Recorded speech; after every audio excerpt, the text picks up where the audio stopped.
And welcome, ladies and gentlemen, back to the Valley of the Judged. I am your one and only gaming monk, better known as Mildra, and with me as always is my good brother here in the temple, the man of 1,000 runes, the CEO of Zadare Enterprises, and the bane of my fucking existence, good brother Xanatrix. I only bane him when I'm not speaking Swedish. You don't speak Swedish. Exactly.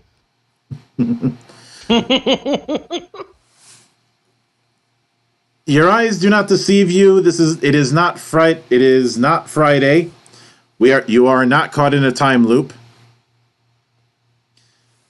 Mostly because you are not a character in a KyoAni anime.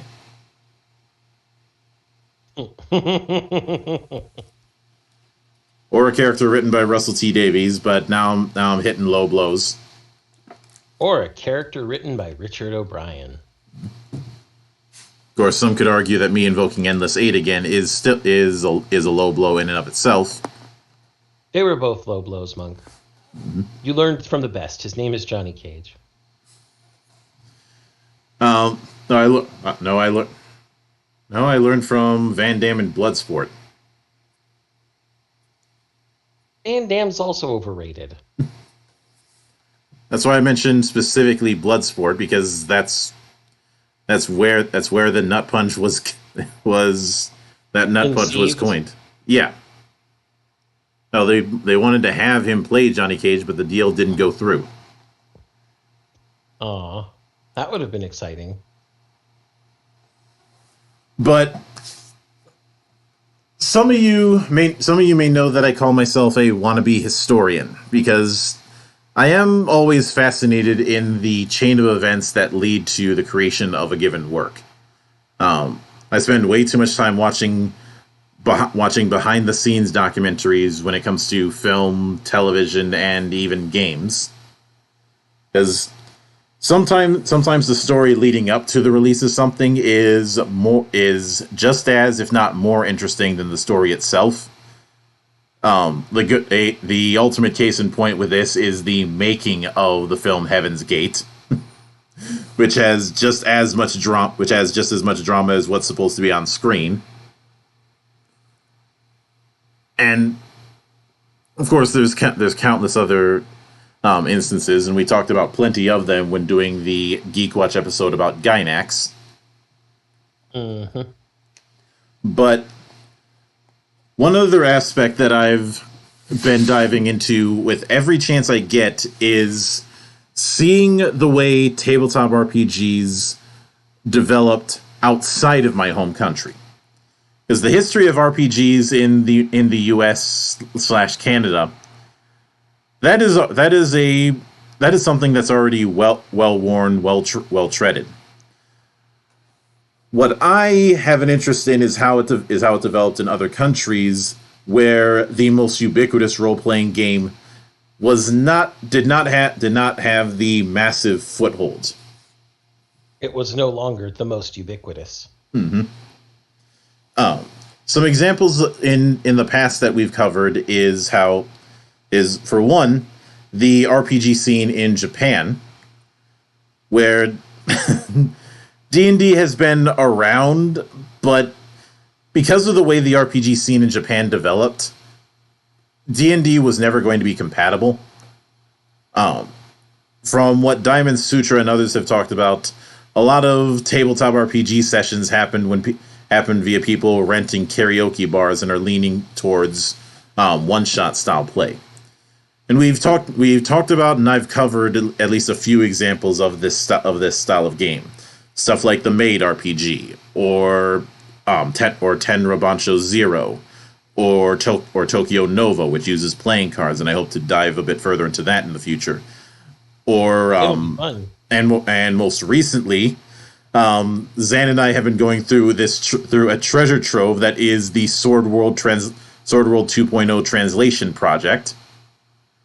Yeah, that if we do that one, that's like a half a year long Valley of the Judged. Which is why,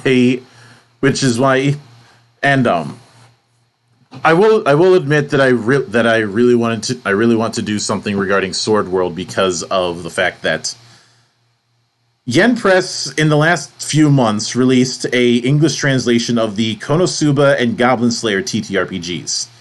And I were seeing a lot of people making the claim that it'd be pointless for them to have their own TTRPG, that they should just use D&D because of them being fantasy settings.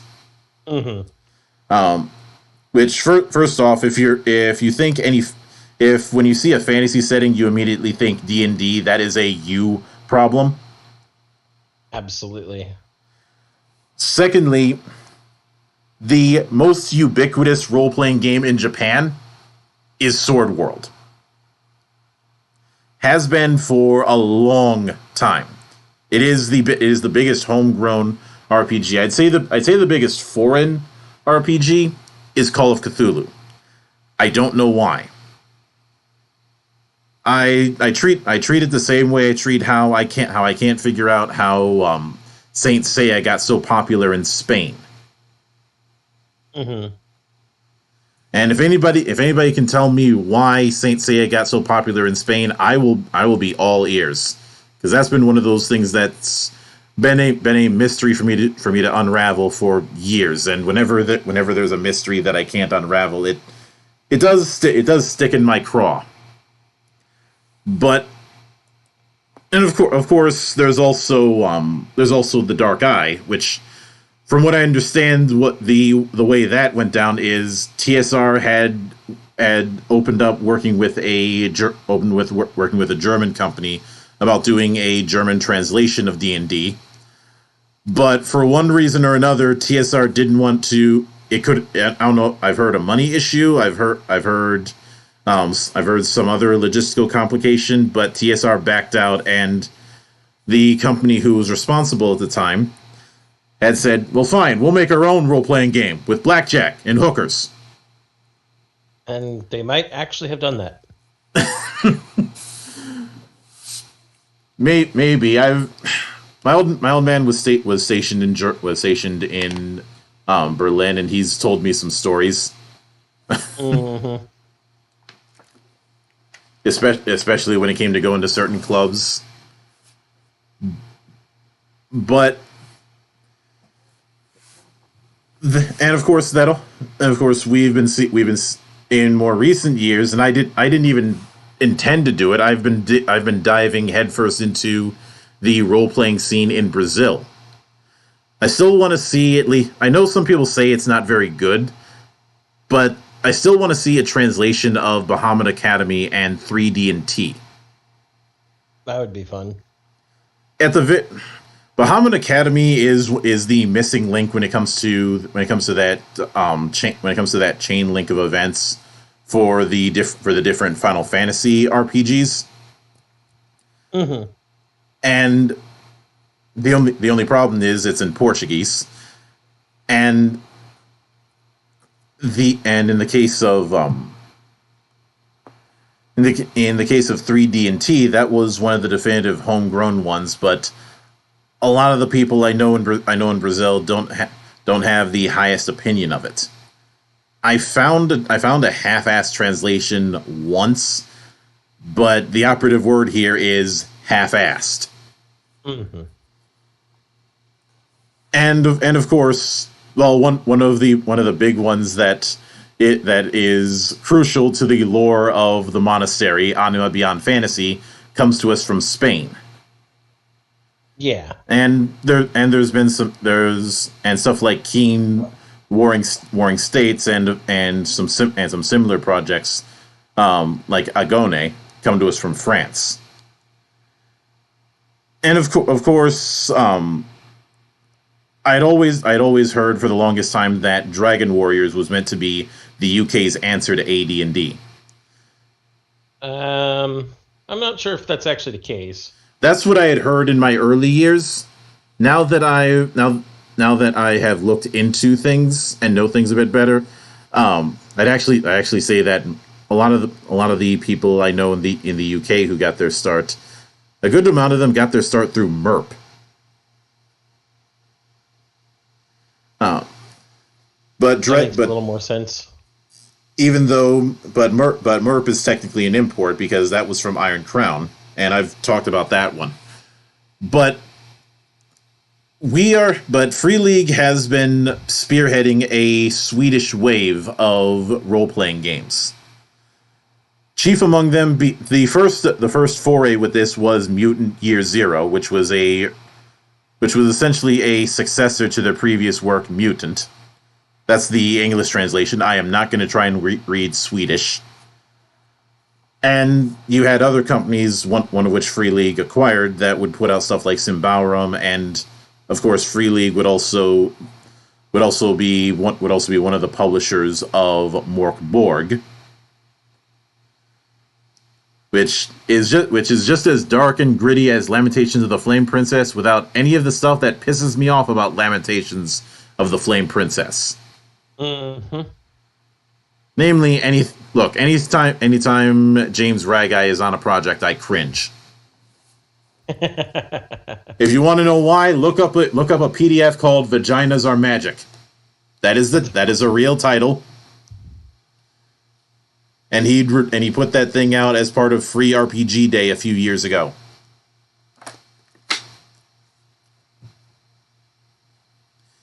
I'm just gonna let that sink in for you, Zan.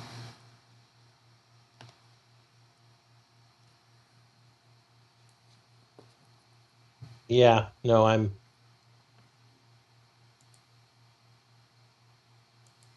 not going to let that sink in for me. So, look, there is a reason why I've had his work blacklisted from the temple.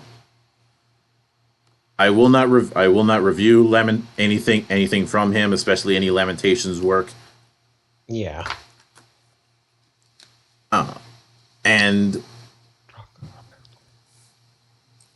well, especially nowadays, him and the I hit it with my axe guy, Zach S. have been revealed to be what I thought they were years ago. That being complete fucking idiots. But every story has its beginning, and this is where Dragonbane comes in. At least, and once again, that's its English name. I'm not going to be reading its Swedish name.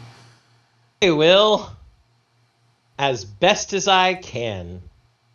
Drakar Demoner. There we go. I still stumbled over it, but I tried. And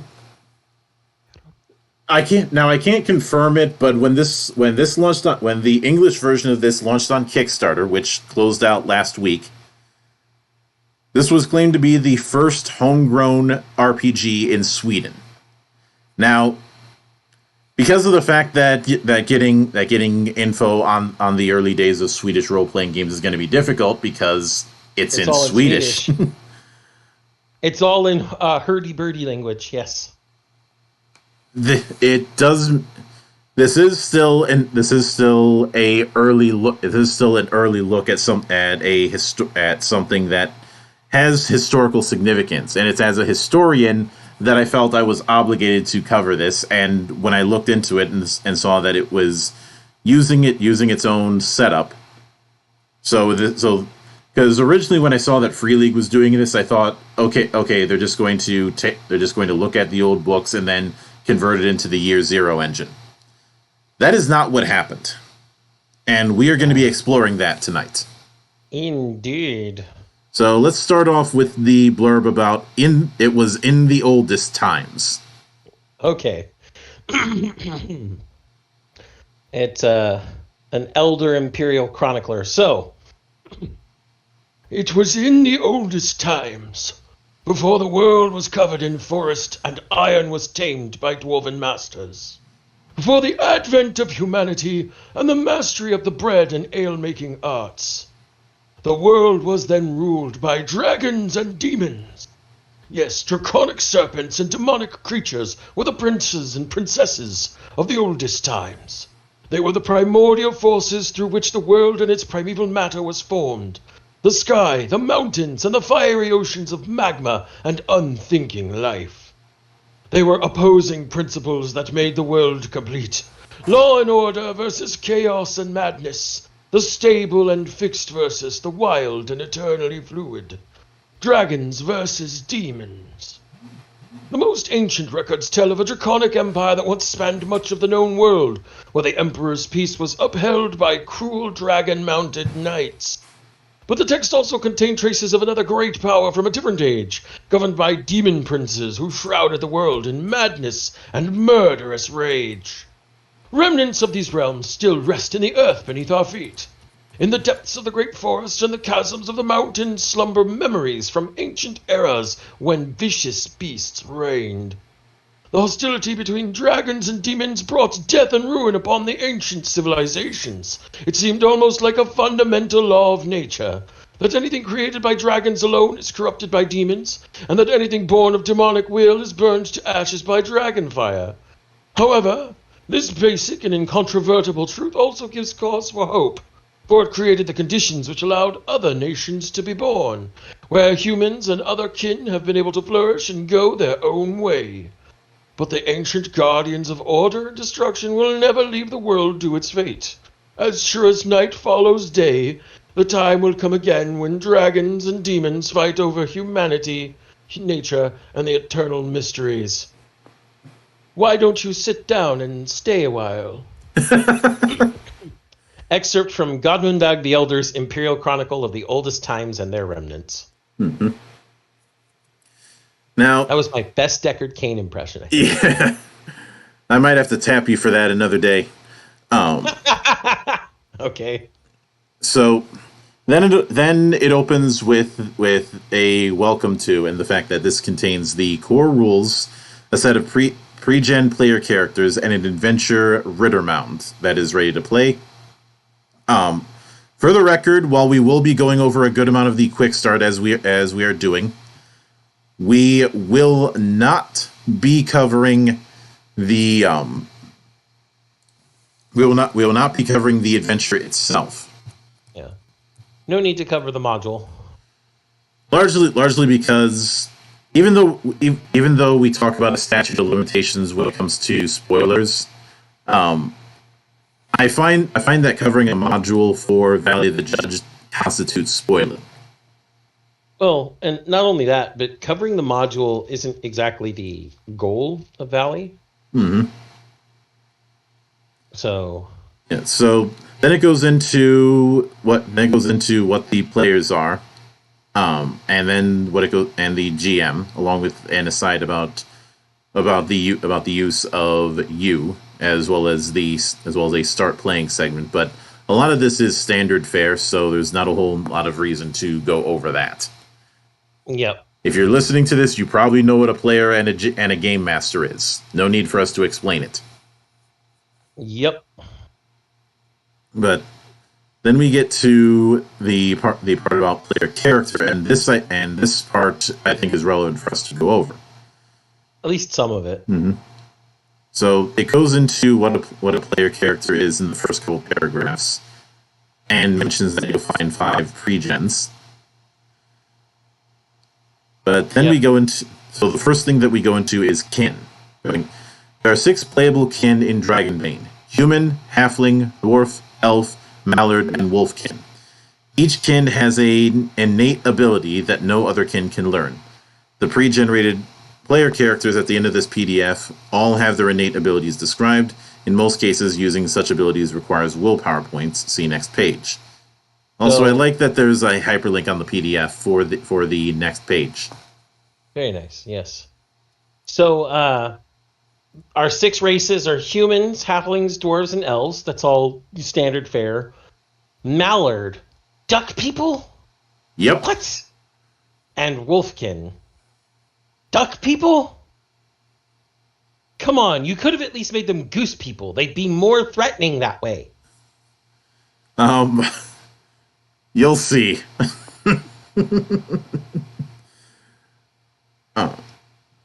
Then we have profession. All the player characters are adventurers, but you have learned a thing or two before the game begins. Each profession has a profession ability that no other profession can learn. The pre-generated player characters at the end of this PDF all have profession abilities described. In some cases, using such abilities requires willpower points. Again, see next page. And then we have attributes. Which are, if you've ever played the world's most ubiquitous D20 game, this looks to be the exact same layout as its stats. The only one replaced by will. Mm-hmm. And dexterity being replaced by agility. Yeah, but I consider that a semantic switch more than anything, because it does the same thing. Yeah. Body control, speed, and fine motor skills. There's also a sidebar about dice, which polyhedral dice. Get your polyhedral dice. Mm-hmm. That's Then we get into derived ratings. Based on your attributes, you'll have a number of derived ratings that are used in various ways. Movement, how many meters you can run in a round of combat. Damage bonus. Your damage bonus increases the damage inflicted by your attacks. You have 2 separate damage bonuses, one for strength-based weapons and one for agility-based weapons. So you're smashy and your finesses. Got it. Mm-hmm. Hit points. Self-explanatory and is tied to your constitution attribute. Willpower points is equal to your willpower attribute and specifies your maximum number of willpower points. These are used for magic as well as innate and profession abilities. So here's your MP. Then we have not a Vancian model. Hooray! Mm-hmm. Then we have skills. Skills are knowledge and abilities you have acquired during or prior to your life as an adventurer. Your skills are measured by their skill levels on a scale from 1 to 18. The higher, the better. So, then we have motivation. Come on, Dante. Where's your motivation? Adventurers are unique individuals willing to risk life and limb for excitement, glory, or riches. Your motivation adds depth and personality to your character and can also be used by the GM when creating stories. Role-playing according to your motivation allows your character to increase their skills faster. This is described in the full core rules, and it has a sidebar connected called Memento. In addition to equipment that you're going to get, which it details later, you have a memento, an item of great sentimental value that you always carry with you. Once per gaming session, you can use your memento to recover an additional condition during a stretch rest. Mm-hmm. So then it mentions gear, which is standard fare if you've done an inventory in any game. Encumbrance, which is equal to half your strength. Yep. Let's see. Then weapons at hand. You can have up to 3 weapons at hand, which means they are worn on your belt or otherwise readily available. Weapons and don't count towards encumbrance. Mm-hmm. And helmet, armor, and shield are in their own section and don't count towards encumbrance. I am glad for this. You have no idea how annoying it is to have that counted towards encumbrance in certain games. Yeah, it's annoying. And I know somebody might say, but you don't mind that in Souls. Well, that's because the design is built around the setup. Mm-hmm. If you're going to be able to roll around easily in light armor, but you're not going to want to take as many hits. You can take some hits if you've got heavy armor, but you're going to be doing a bunch of fat rolls. Unless you've really buffed your strength. Or was it endurance? It was endurance. Yeah. Then we've got a bar here about measuring time. Mm-hmm. Three different units are used to measure time in Dragonbane. Rounds are used in combat, while the stretch and the shift are used in other situations. How these units of time are used is described in more details in the full core. A round is 10 seconds, and you can perform an action in combat. A stretch is 15 minutes to explore a room or take a stretch rest. A shift is 6 hours, hike for 15 kilometers, or take a shift rest. So these are long and short rests, but they're better defined and probably used for more specific things. Better defined and take up less time, because even in fourth, a short rest or an encounter stop. Actually, no, I take back with fourth. In fourth, it was like 5 minutes. In the most ubiquitous role-playing game, a short rest is treated as like an hour. Yeah, at minimum an hour. Which is way too long. Yep. You're telling me it's especially given some of these short rest-based abilities, and of course, a long rest is 8 hours. But here we have 15 minutes and 6 hours, respectively. Yep. They also make more sense term-wise, I might add. Mm-hmm. Especially given everybody's got to work their shift. Let's see. Mm-hmm. We have arrows and slingstones. You do not have to count every arrow and slingstone you are carrying. Instead, each quiver of arrows or pouch of slingstones counts as a single item. As long as you have that item, you can use your weapon. Unending quivers and sling pouches? Without having to spend permanence magic on it, Monk? I see this as a win. I see nothing wrong with this. There isn't anything wrong with this. I love it. I love it, I love it, I love it.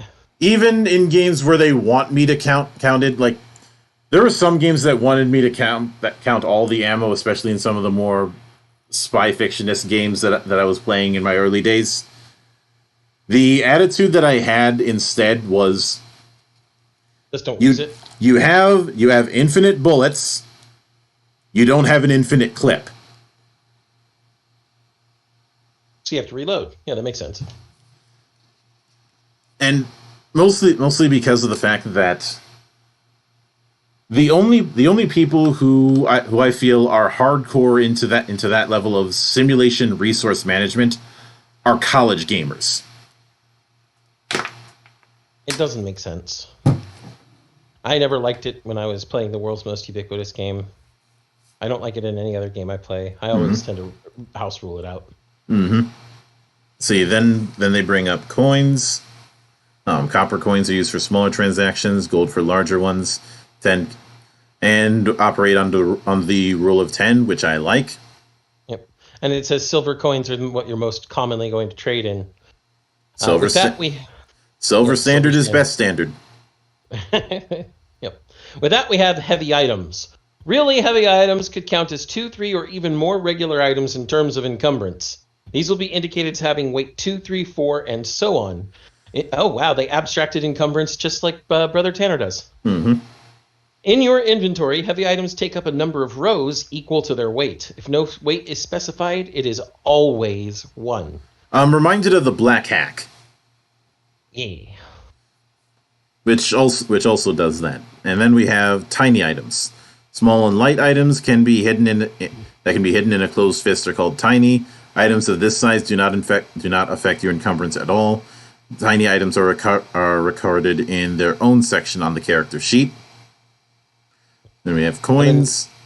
Another section on coins. Single coins count as tiny items and do not affect your encumbrance as long as they are fewer than 100. 100 through 199 coins count as 1 item. 200 through 299 coins count as 2, and so on. So every 100 coins is the next threshold to encumbrance. 0 to 100 is 0, 100 to 200 is 1, 200 to 300 is 2, 300 to 400 is 3. So I know it should be to 399, but I'm just rounding up for sake of convenience. Everybody gets it. Let's see. Then we have over-encumbered. You can temporarily carry more than your normal encumbrance limit. In that case, you must make a strength roll whether you want to move in a round of combat or walk for a shift of travel. If the roll fails, you must either drop what you are carrying or stay where you are. Oh, that could be shit. Like if you're over-encumbered for walking a shift, 6 hours of walking or 15 kilometers, and you either just have to stand there or drop something. This is where you go, hey, person there with 2 open slots, take one for me so we can both walk. Mm-hmm. By the way, that whole college thing, I'm also counting the bell curve type of gamers. But then we get to roll the dice. Mm-hmm. In Dragonbane, there are 16 skills in total, not counting the schools of magic. The skills are described in detail in the full core game, so this quick start just briefly explains how to use them. When using a skill, first describe what your player character is trying to achieve. Then roll a d20. A result that is lower than or equal to your skill level means that your action succeeds. So, it's roll under, and it's roll against your own skill. Mm-hmm. That's pretty nice. Yep. I've seen some arguments back and forth about which is more intrinsic to people, rolling high or rolling low. This is something I've been championing for a long time. A lot of people spend way too much time on the die roll itself in isolation to the game that it's in. When you do that, and you this is where you start getting into the arguments about bell curves and probabilities and the like. That is forest for the trees. Don't do that. Yeah. Every die system should serve its game, regardless of how you achieve results. That's what's important, is how your game operates with whatever system you're trying to use. You can't separate one from the other, because at that point you're just looking at general statistics of how dice roll rather than how the dice roll statistically compared to the other mechanics in the game. Just as a bit of I know a lot of people don't like the D20 because everything has a 5% chance, but I would argue that that 5% chances can be can go either way in terms of being an appeal or a drawback. I think the reason the D20 became so ubiquitous is speed. That, and while every result on the die has a 5% chance, this does not mean that success or failure is a 5% chance.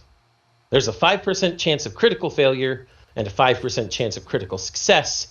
And then depending on what the roll is, what game you're playing it in, how difficulties are determined, and what you're rolling against, success or failure normal successes and normal failures could vary greatly. When I was running a Fading Suns Quickstart about a year ago at my local LGS, somebody had suggested swapping out the D20 in Fading Suns for 2D10. I had said, that is the dumbest idea I've heard today, and given who I work for, I've heard some whoppers. Because remember, Fading Suns is D20 blackjack with the victory point system. Yes. If you were just trying to... And the thing about a 2D20 is you're going to get a whole lot of median and extremely rare high and low. The problem is that doing 2D20 would make rolls ridiculously spiky. And while Fading Suns is a soap opera, it's not meant to be that level of high risk. If you were to do this with something like The Void, where death is supposed to be plentiful and every roll is supposed to be a gamble between life and death, okay, fine. There is perfectly doable. But getting right back on the rails, rolling a 1 is referred to as rolling a dragon, and that is basically this game's crit. And they give a few suggestions, like impressing everyone around you, achieving more than you intended, or the actions performed faster than usual. If you roll above your skill level, that means that your action fails. For some reason, you don't achieve a goal. I will note as an aside, I'm a big proponent of fail forward. Just because the die roll is a failure doesn't mean the narrative should stop. Yeah, there should be something that happens. Maybe what you were trying to do isn't accomplished, but it gets some sort of attention or does something else that might assist you later on down the line, or even just makes it easier for the next person who tries. Or it just makes the story interesting. That too. Conversely, rolling a 20 is called rolling a demon, and is, well, basically an auto fail, so standard fumble. It also means the roll can't be pushed, which will be mentioned later. It's an optional rule. Page 9. Yep, then we get to Boons and Banes. Huh. Sounds familiar, Monk. Can't understand why. Boons and Banes specifically says, normally, the GM does not assess how difficult an action is. You only roll dice in challenging situations, period. But sometimes, GM might want to underscore that external factors either help or hinder an action. You might then get a boon or bane to your roll. In both cases, you roll 2d20s, but only one result accounts. If you have a boon, only the best result applies. If you have a bane, only the worst result applies. It's advantage, disadvantage. Multiple boons and banes, even if you get multiple to your roll, they never count as more than one, so it's really advantage, disadvantage. And boon and bane, sometimes you might get both boons and banes to your roll. Each boon negates one bane and vice versa. If you have one boon and one bane, make a normal roll. If you have two boons and one bane, it counts as a boon. We have a couple of sidebars here. Attribute rolls. When no skill seems relevant to the situation, the GM can instruct you to roll against a base attribute instead. A strength roll to lift something heavy, for example. But if there's a skill that covers the action you wish to perform, your roll must be based on that. In unclear cases, the GM decides what is appropriate. And then only one chance. As a rule, you only have one chance to succeed with any action. Once you have rolled the dice, you may not roll again to achieve the same goal. You need to try something different, wait until the circumstances have changed in a substantial way, or let another player character try. This rule does not apply in combat. And then we have opposed rolls. Sometimes you must beat your enemy in an opposed roll to succeed with an action. This means that both you and your adversary roll dice. For example, opposed rolls are used when trying to persuade a reluctant individual or sneak past a watchful guard. In combat, it only counts as an action for the active party. If your roll fails, your action fails as well, regardless of your opponent's roll. If your roll succeeds while your opponent's fails, your action succeeds. If both of you succeed with your rolls, your action succeeds if the result of your roll is lower than or equal to your opponent's result. If your opponent's result is lower than yours, you fail. At this point, you're now rolling against both your action and their roll result. Mm-hmm. Unless they fail.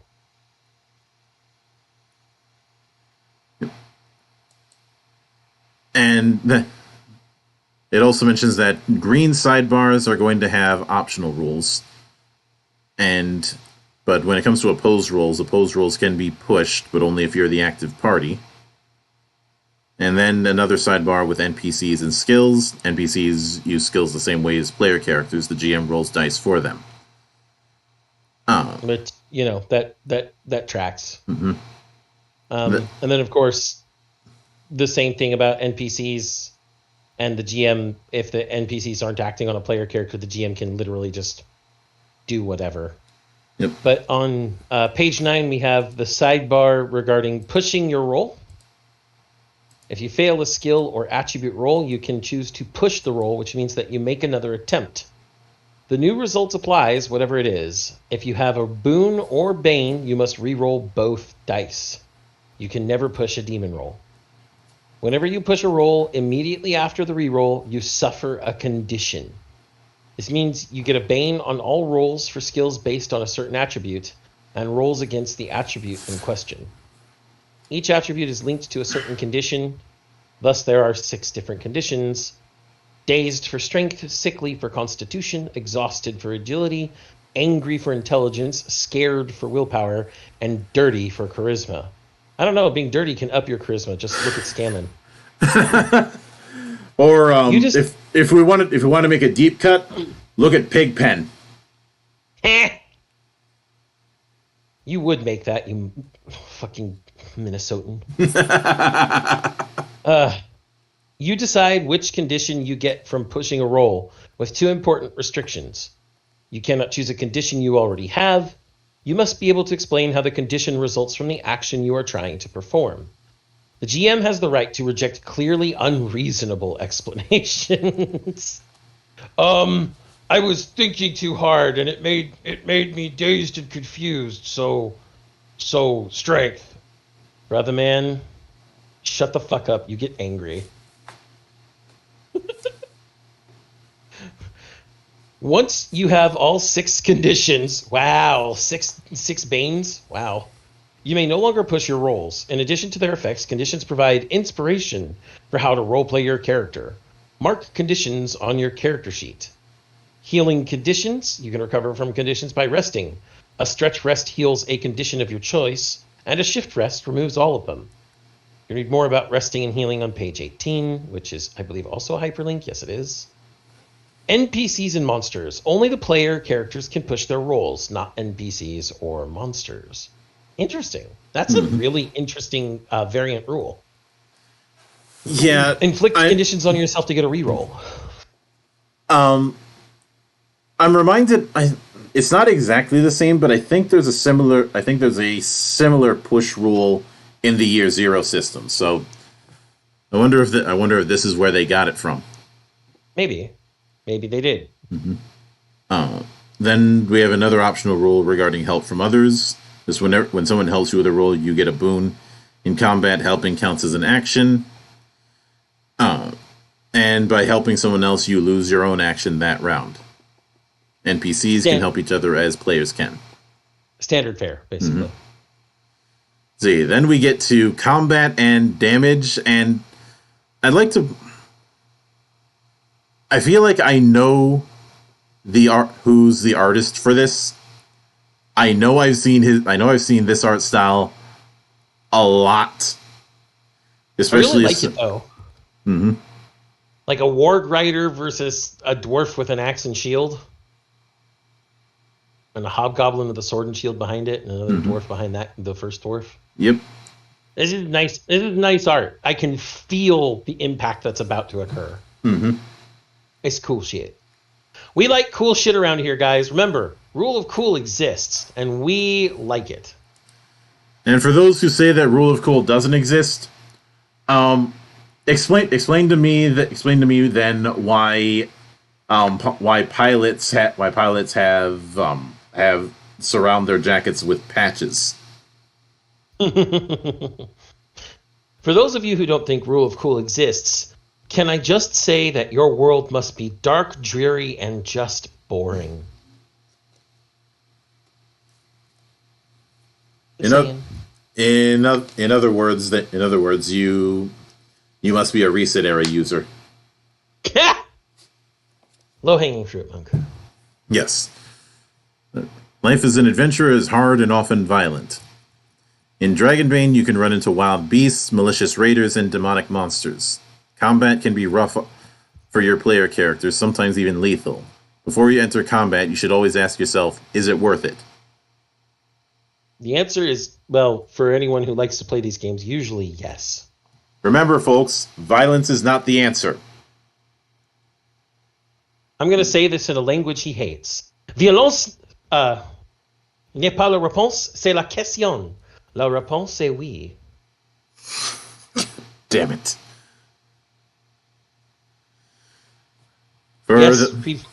Yes, people, I took 4 years of French in high school, and this is one of the few things I actually remember. But sorry. Water went down the wrong pipe. Oh, that sucks. I hate when that happens. Mm-hmm. So, essentially, this is going to be pretty par for the course for anyone who is familiar with D20 games. Combat's played in rounds. Rounds are 10 seconds. Although the way initiative works, it reminds me more of Savage Worlds. Yeah, and I was going to get to that. I was just covering that, combat is rounds. Rounds are 10 seconds, and you decide initiative at the beginning of each round. Mm-hmm.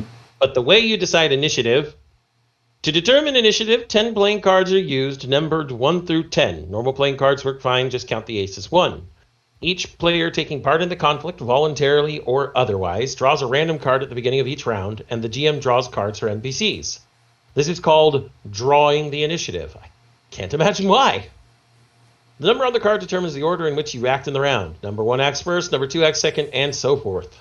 Your place in the initiative order is called your turn. Place your initiative card by your character sheet so everyone can see in which order you all act. The GM puts their card or cards in front of them.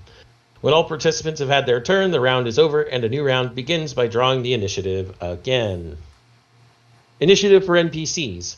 To make things simple, particularly in large battles, the GM can draw a single initiative card for a group of NPCs. All NPCs in that group act on the same turn in the round. The order among them is decided by the GM. In this regard, it's similar to Savage Worlds setup in the fact that you're using cards. Where it differs is the fact that this is down up instead. This is down up instead of up down. This is descending, or this is ascending, whereas Savage Worlds is descending. That, and you're drawing new cards every round. So, which I actually don't. When it's done in a situation like this, I think it allows for combat to be a bit more dynamic because of the fact that you don't have a situation where everybody's doing their turn in the exact same order for the entire combat.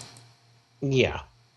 To be honest, though, this is also quicker because the way that you determine initiative order in the world's most ubiquitous game, if you have to do that every turn, it gets real hassled real quickly. Mm-hmm. This, everybody just draws a card. There's your turn. Go! Anyway, I believe it's your turn, Monk. Yes, it is. So then we go to surprise. Surprise, motherfucker. French fries, motherfucker. Heart eyes, motherfucker. Wrong size, motherfucker. All rise, motherfucker.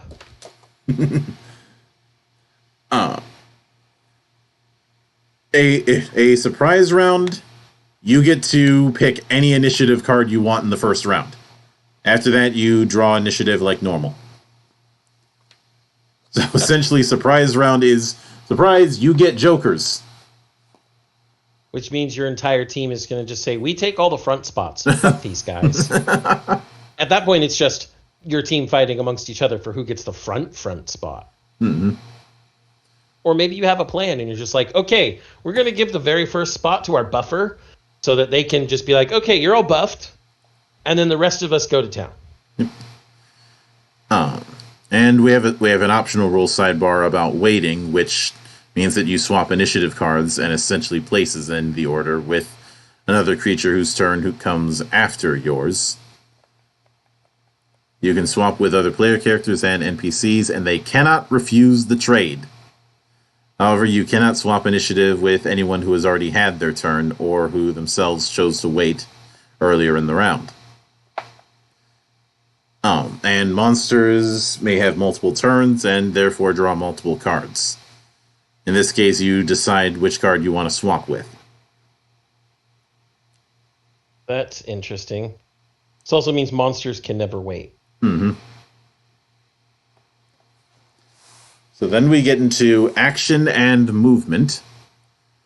On your turn in the round, you can move and perform one action. When it's your turn to act, you simply explain how you want to move and what action you want to perform. If necessary, you also roll dice to see whether you succeed. So as far as the action, we have free actions, which are what you'd expect a free action to be. Reactions, which are things like parrying. Go ahead. I was also going to say, these are basically what you'd expect them to be. Mm-hmm. You aren't doing it on your turn. Yep. And when performing a reaction, you also lose your movement in the round. However, some reactions give you a certain movement as part of the reaction. Yep. We actually have a very comprehensive example list of what an action is here. Mm-hmm. Actions are things like dash, which of course doubles your movement. If that's pretty much the same from every ubiquitous T20 RPG. Melee attack, range attack. Parrying is a reaction. Dodging is a reaction. Taking cover is an action and imposes a bane on ranged attacks aimed at you. So this doesn't say, oh, you've got half cover, oh, you've got quarter cover. You just say, I'm going to take cover.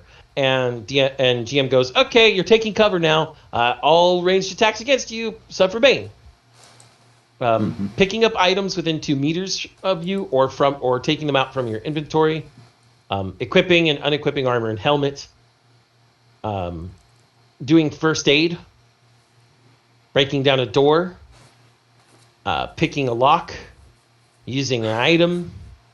Activating an ability. Casting a spell. These are all standard actions. Mm-hmm. There's also a table of free actions, such as drawing or sheathing weapons. Changing your position from either... prone or to standing. Oh, so standing's a free action, Monk. Wow. Dropping items are a free action. Shouting or saying some words are a free action. Encouraging a player character with 0 HP to rally, which will be described further on page 17, is a free action. Huh.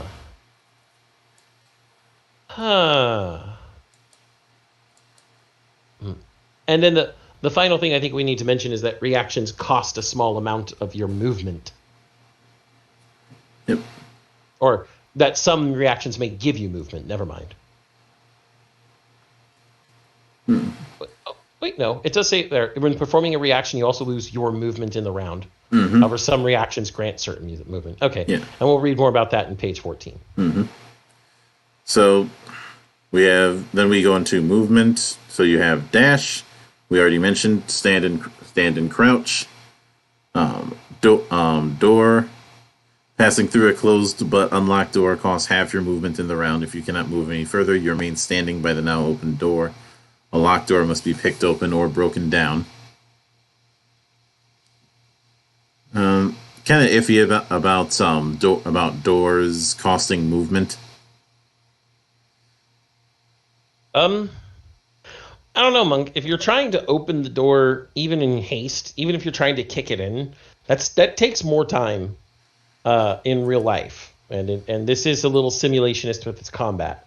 Mm-hmm. So, I mean, you and I could probably open an unlocked door in 2 seconds. That's not a big issue.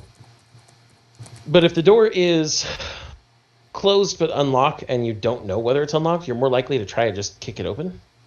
And hey, if it's unlocked, you'll still kick it open, but it's going to be hell.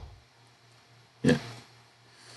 So then we get to enemies. You cannot move past the standing enemy who wants to stop you. A humanoid creature of human size can block an area roughly 2 by 2 meters.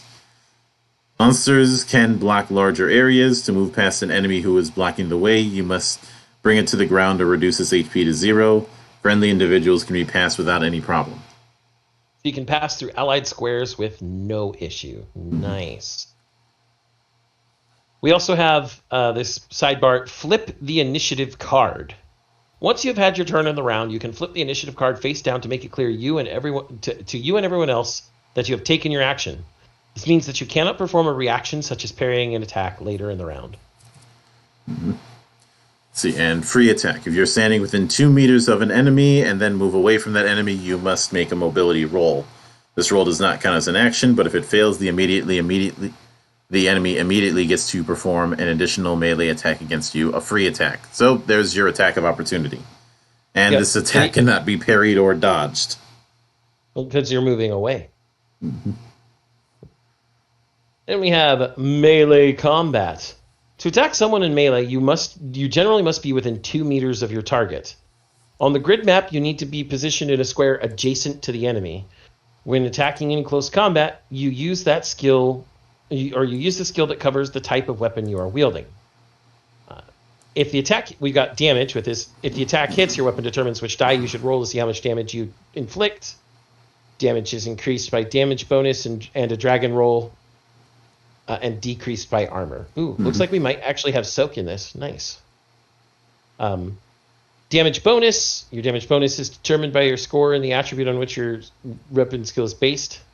Agility for knives. Strength for all other melee weapons. Okay. Weapon. 3 weapons at hand. Drawing a weapon kept at hand is a free action.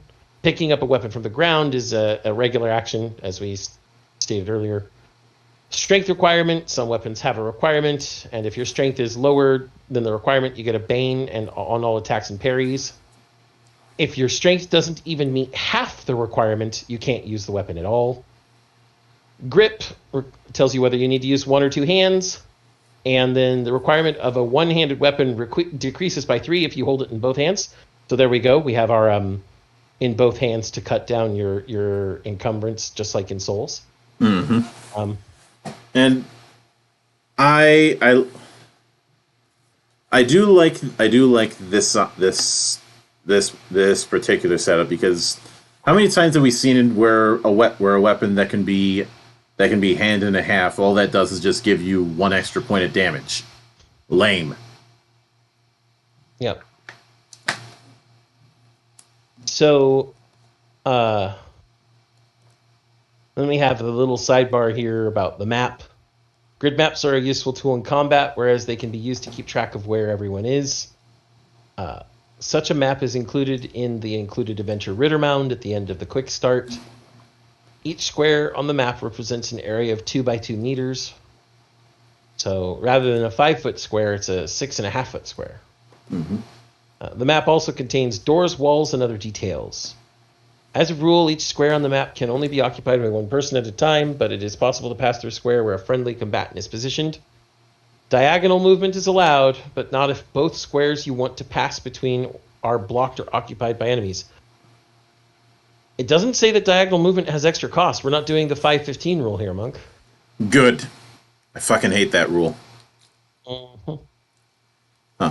Let's see. Then we have weapon. You can have 3 weapons in hand. We already covered that. Strength. We're at critical hit. Mm-hmm. By rolling a dragon, a natural 1, when you attack, you score a critical hit. This means that a dragon roll is required to parry or dodge the attack, and that you may choose one of the following effects.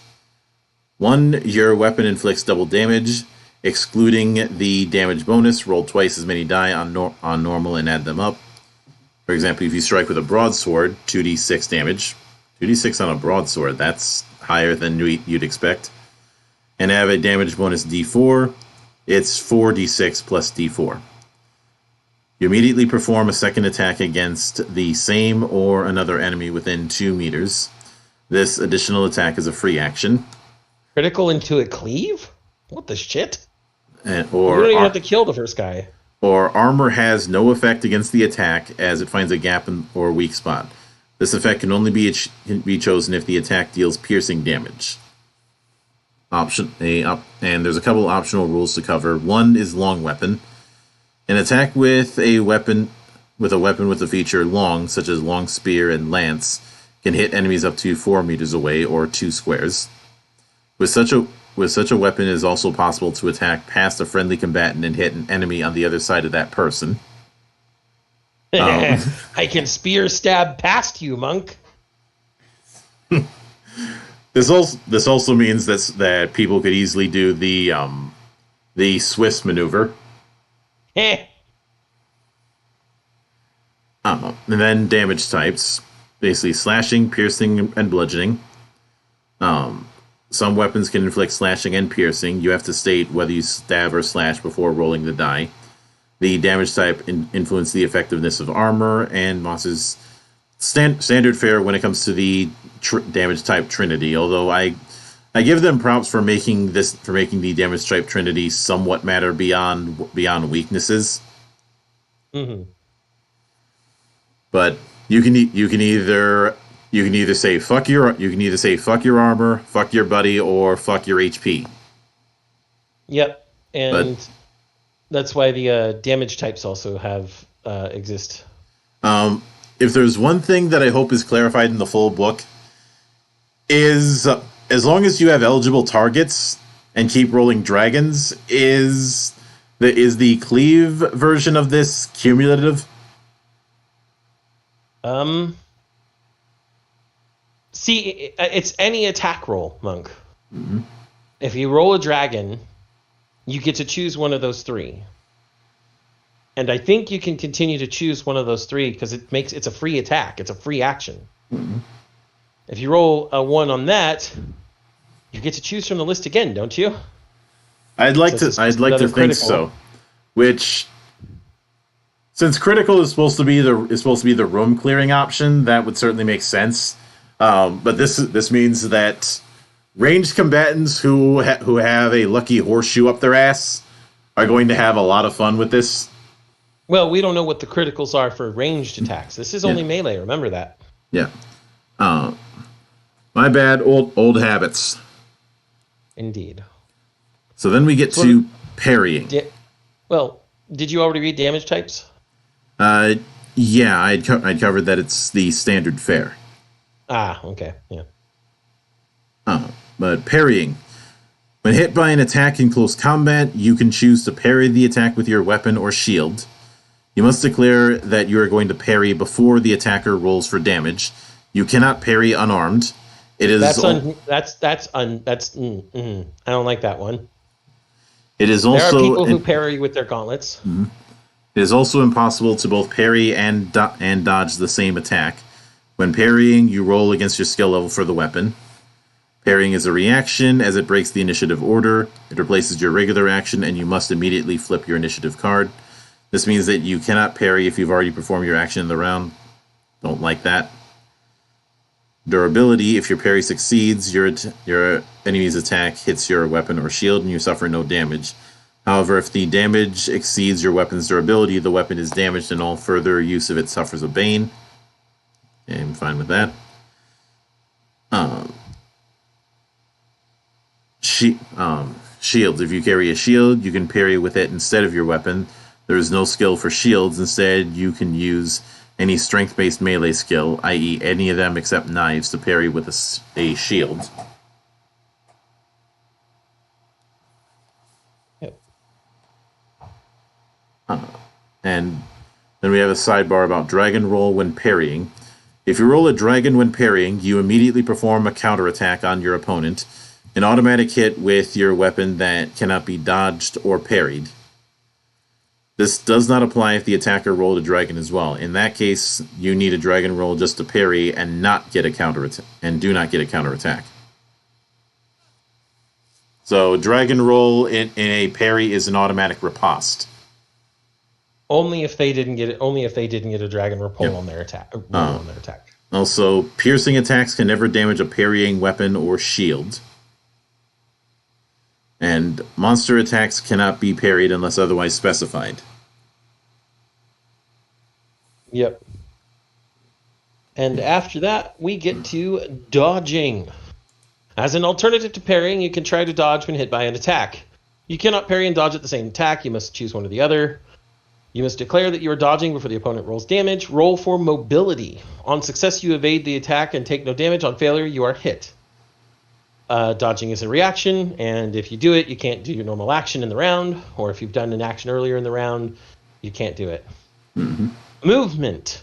Whether your attempt to dodge succeeds or not, you always fall to the ground and cannot get up until your next turn.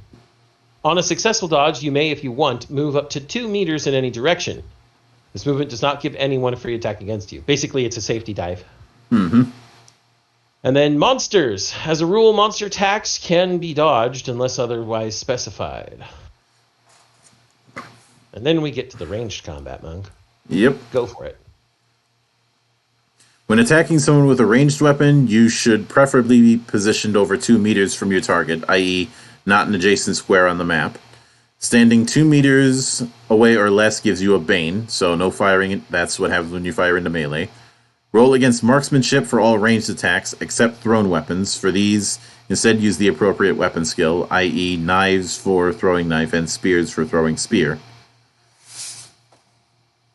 Damage. If the attack hits, the weapon determines which die you should roll to see how much damage it inflicts. Standard fare. Damage bonus. Standard fare, just based on agility. Range. The maximum distance in meters at which the weapon can be used effectively. You can fire at targets up to twice the normal range, but then you get a Bane. Yep. Cover. We already went into how cover is going to work, but we have 2 sidebars before I get into critical. First is parry and dodge. Parrying a ranged attack requires a shield. Works the same way as in close combat, except that rolling a dragon does not give you a counterattack. You can dodge ranged attacks just like melee attacks. And blocked line of sight. Hitting someone with a ranged attack requires a clear line of sight. You can shoot past a friendly combatant, but an enemy standing in the way blocks your line of sight and makes it impossible to hit a target behind them. So you can fire into melee. You're just doing kill confirming.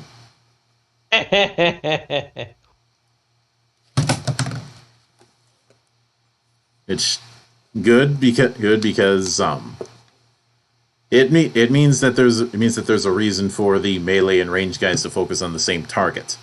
Yes. So then we get to the ranged version of critical hits. Yep. Rolling a dragon. Go ahead. Rolling a dragon when performing a ranged attack results in a critical hit, which means that it can only be dodged if the opponent also rolls a dragon. You may also choose one of the following effects. Your weapon's damage is doubled, and armor has no effect. This effect can only be chosen if you have the attacks that deal piercing damage. So there is no ranged cleaving. No ranged cleaving and no ranged riposte, Monk. Mm-hmm. So, sadness. I know. The idea of parrying somebody's ranged attack with your shield and immediately countering with your own ranged attack that can't be dodged would be hilarious. Mm-hmm. But they thought of that. Well, this is why God made house rules.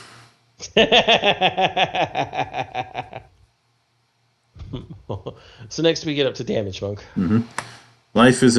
Damage. Life as an adventurer is hard and risky. The rewards may be great, but the only thing you know for sure is that you'll suffer all sorts of damage along the way. Taking damage reduces your hit points. See, then we have armor. Equipping or unequipping armor counts as an action in combat. the armor, and then a lot of the others. You can only wear one suit of armor at a time. Some armors can give you a bane on certain skill rolls or restrict your movement. Okay, so we're doing that again. Armor rating. An armor's effectiveness is determined by its armor rating. So, yeah, whenever you take damage from an attack, subtract the armor rating from the damage. So, yeah, soak. And helmets. Helmets which can further increase your armor rating, but they can give you a bane when using certain skills. Then we have the sidebar of damage types and armor. If the optional rule for damage types is used, the following rules apply. Leather and studded leather get +2 to their armor against bludgeoning. Chainmail gets a +2 to its armor against slashing. All right. And then we get to death.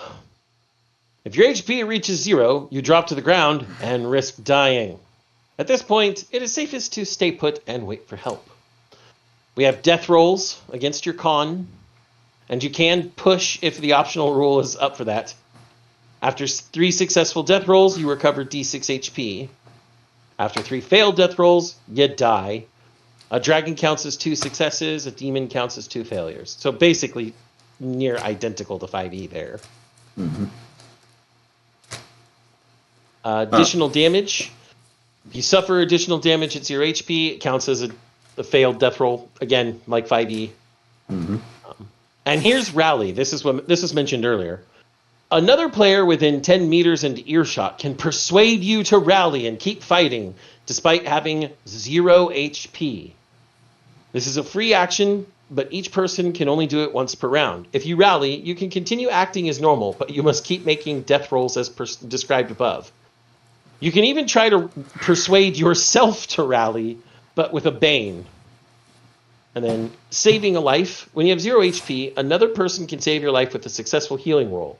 This counts as an action. If the roll succeeds, you stop making death rolls and recover D6 HP. Multiple attempts are allowed. You cannot heal yourself in this way, even if rallied. Additional healing rolls have no effect once you are no longer at 0 HP, except during a rest. Magic can save lives as well. Instant death. You don't record negative HP, but if a single attack reduces your HP to a negative score equal to your full HP, your character dies instantly. Time to honor the fallen and create a new one. And then 0 HP for NPCs.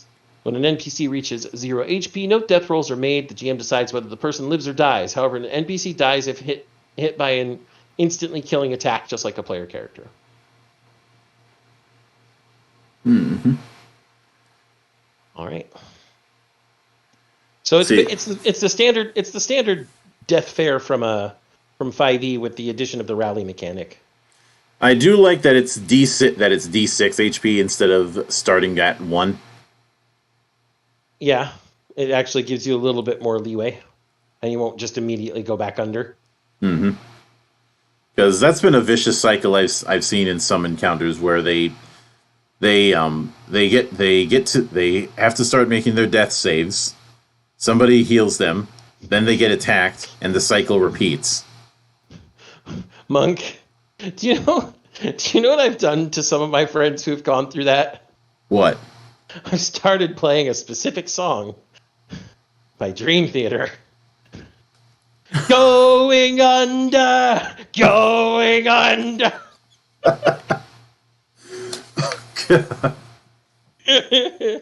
I've legitimately, in the middle of a session, flipped that on when somebody was just in the and how did 2B put it? An endless cycle of life and death.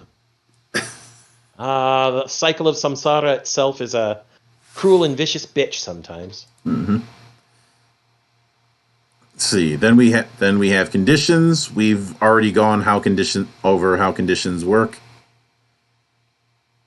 Then healing and resting. Lost HP and WP are recovered by resting. There are 2 kinds of rest: the stretch and shift rest. While resting, you can chef rest. You almost said chef rest. Let's see. The stretch rest. A short rest that only lasts 1 stretch. You heal D6 HP or 2d6 HP if someone else is tending to you and succeeds with a healing roll. The caregiver cannot rest during the same stretch and can only heal one person during the rest. During a stretch rest, you also recover 2d6 willpower and heal a condition of your choice. If something dramatic interrupts the rest, the effects are lost. You can only recover HP and WP during a stretch once per shift, even if you take more damage and spend more willpower. So healing is definitely not all that accessible. Yeah, this actually reminds me more of Heavens and Heresies. Mm-hmm. Although it's a little more lenient in Heavens and Heresies since you can push forward. Mm-hmm. Then we have shift rest. A shift rest lasts one full shift and can only take place in a safe location where there are no enemies nearby. During a long rest, there's a bit of an artifact. Yep. You recover all of your lost HP and willpower and heal all conditions. If a shift rest is interrupted by combat or hard work, it counts as a stretch rest. Magic spells can allow you to heal HP more quickly than usual. Yep. Then we have other hazards. First is falling. Falling on a hard surface inflicts d6 points of bludgeoning damage for each meter after the first 3. A mobility roll reduces the number of d6 by half. Armor does not protect against falling damage. This also doesn't seem to have a cap, which means if you fall far enough, you're just gonna die. Mm-hmm. Then we have poison. Tasty. Poisons are measured by potency. A weak poison has a potency 9, a moderate poison has a potency 12, and a strong poison can have potency 15 or even more. When you ingest a poison, the GM makes an opposed roll, the potency versus your constitution. If the poison wins, you suffer its full effect. If you win, you only suffer the limited effects of the poison. Poison has no effect on monsters. Sad face. So we have lethal poison. Full effect. You take d6 damage per round on your turn until you reach 0 HP. If you consume an antidote in time, the effect is halted. Excuse me. Mm-hmm. Limited effect. You take d6 damage on your next turn. So basically, if you manage to succeed, you only take damage once instead of just ticking to your death. Paralyzing poison. Full effect. You become dazed and must make a constitution roll at the start of each turn, not an action. If it fails, you can neither move nor perform actions, not even free actions, until your next turn. The effect wears off after one stretch or if you're given an antidote. And the limited effect is just you become dazed. So you don't have to make those con rolls. Mm-hmm. Finally, a sleeping poison. You become exhausted and must make a con roll. If it fails, you fall asleep and remain sleeping for one shift. Whoa! Being given an antidote or taking 1 point of damage or more wakes you up. Oh wait, it's the Final Fantasy way of waking up, Monk. I'm gonna hit him with a rock. I'm just gonna throw a rock at his face. Limited effect, you become exhausted. Mm-hmm. Let's see, then we have Darkness. Don't play a Kingdom Hearts game and play the Darkness drinking game. You'll probably die. Don't play Kingdom Hearts 2 with the same drinking game except the word nothingness. Mm-hmm. Also, if you meet a woman named Darkness, run.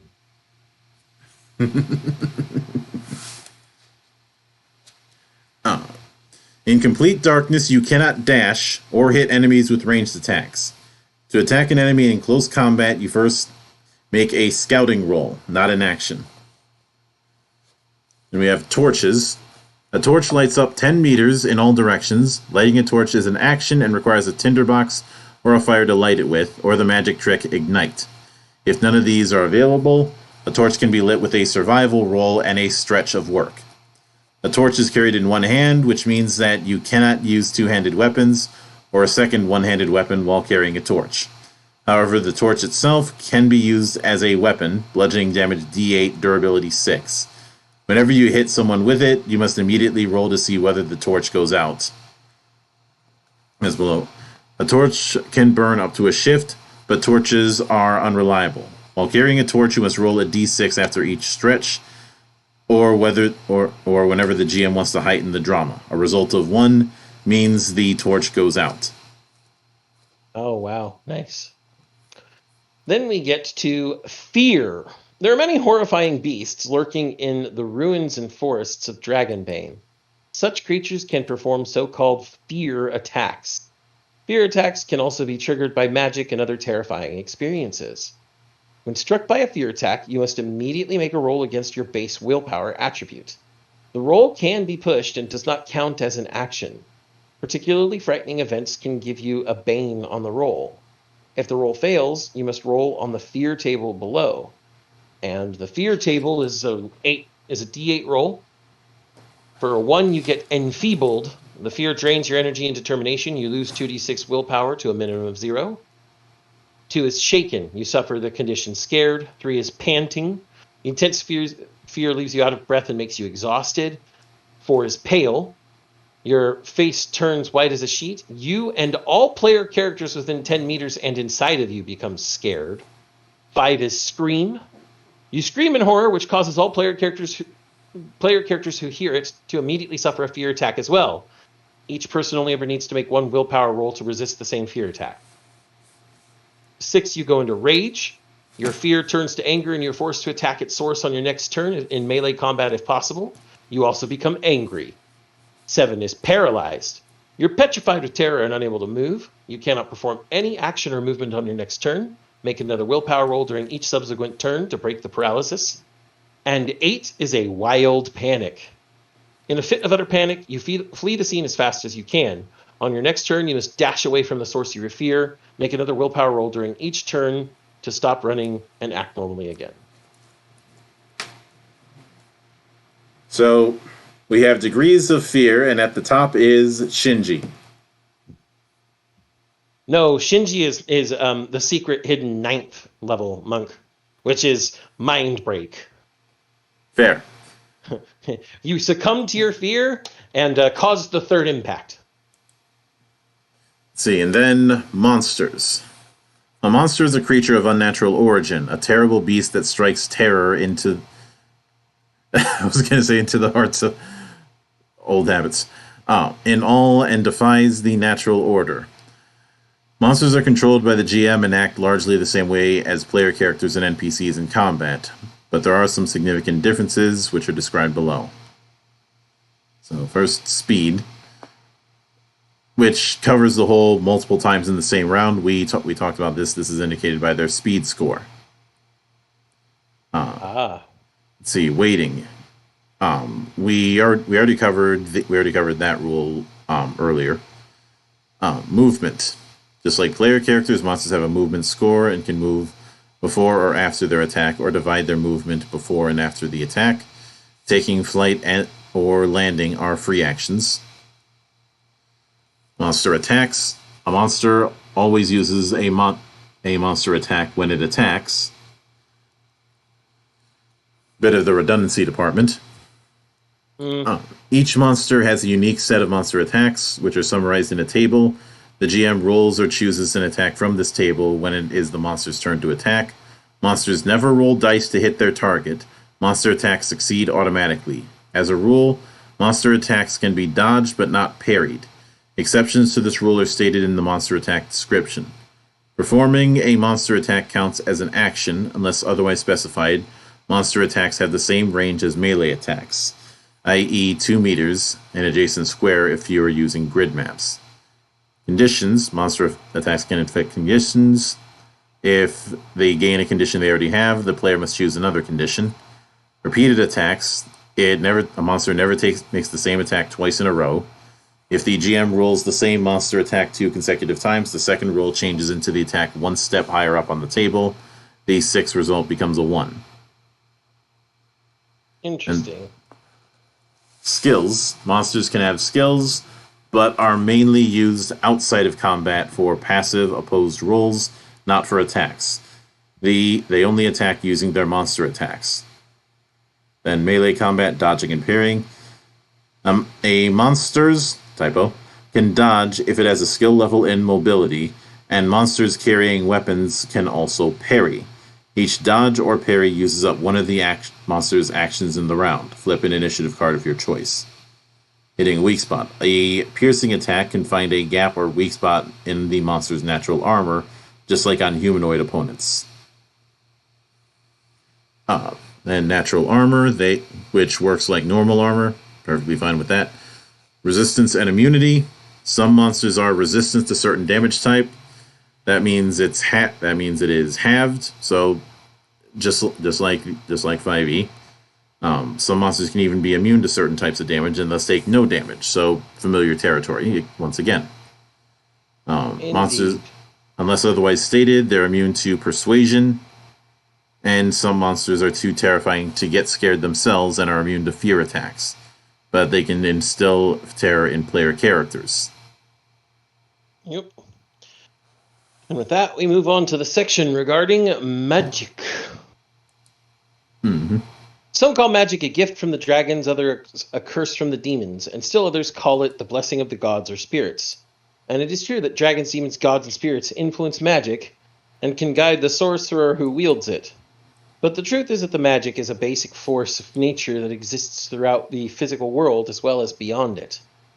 Magic is described in detail in the full Dragonbane core game. Quickstart only offers a brief summary. Talks about schools of magic. There are 3 schools: animism, elementalism, and mentalism. Each school has a separate skill. Spells are formula. Many spells are included in the core game. A selection of them is described with the pre-gens. You either know a spell or you don't. You don't have a skill level in individual spells, only in the school. You hold your spells in your memory or spellbook. Mm-hmm. In addition to that, you get magic tricks, which are minor, relatively harmless spells, so cantrips. What cantrips are supposed to be instead of the wannabe at-wills. Yeah. And then cantrips cost 1 willpower and succeed automatically, but still count as an action in combat. Mm-hmm. Let's see. Then we have casting spells, where you're rolling for your skill level in the relevant school. Spellcasting as a skill. What a novel concept. We didn't discuss willpower points, though. Oh. So, willpower points. Sorcerers cast spells using their mental strength, represented by willpower points. Your maximum number of willpower points equals your willpower attribute. Willpower points are spent when casting spells. As a rule, casting a spell costs 2 willpower per power level, while lesser magic tricks cost 1 willpower. When you run out of willpower, you cannot cast more spells until you've recovered. If you are and then we have this power from the body rule. If you are running low on willpower points, you can draw power from your body if need be, but this is harmful, potentially even lethal. Roll a die of your choice before casting the spell. The result indicates how many willpower you gain and can use straight away, but you also take the same amount of damage. If you reach 0 HP because of this damage, it happens after you cast the spell. So there's your cast from HP rule. Although the idea that you get to choose the die type and get that amount of willpower, it isn't stated, but I am guessing that this can't exceed your willpower cap. I would assume as much as well.